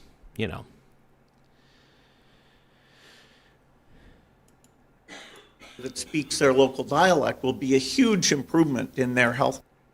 So let's see. Mark DeGloria was saying Bill Gates didn't even finish college. Exactly. College. I mean, hey, if you have a good idea and you want to be an entrepreneur and sometimes people are just too smart for college, man. Sometimes people are like, you know what? Why am I wasting my time here? Mark Zuckerberg was like, I created Facebook. Why the hell am I wasting my time hanging out at Harvard? That's the same with Bill Gates. He was like, why would I waste my time? When you already, some people are just too smart for college, man. Too cool for school, I guess. Yeah. So there's nothing wrong with dropping out of college. People do it all the time. I mean, I only went to a semester of community college, and I realized that college was dumb, so I didn't go back. And, so, I mean, there's no shame. I mean, college is really expensive anyway. So, back in our parents' day, it would have made perfect sense to go to college because college was actually affordable. You could work and you could go to college and not have to be stressed out 24/7. Now, college is a liability. If anything, I mean, unless you're going to college to be a doctor, a nurse, a lawyer, that makes perfect sense to me. Other than that, though, yeah, I think college is a waste of time, sure. I want to thank you guys for taking the time to subscribe to the channel. It really does help the channel grow. We've already been streaming for about roughly 3 hours, so I think I'm going to call it quits for now.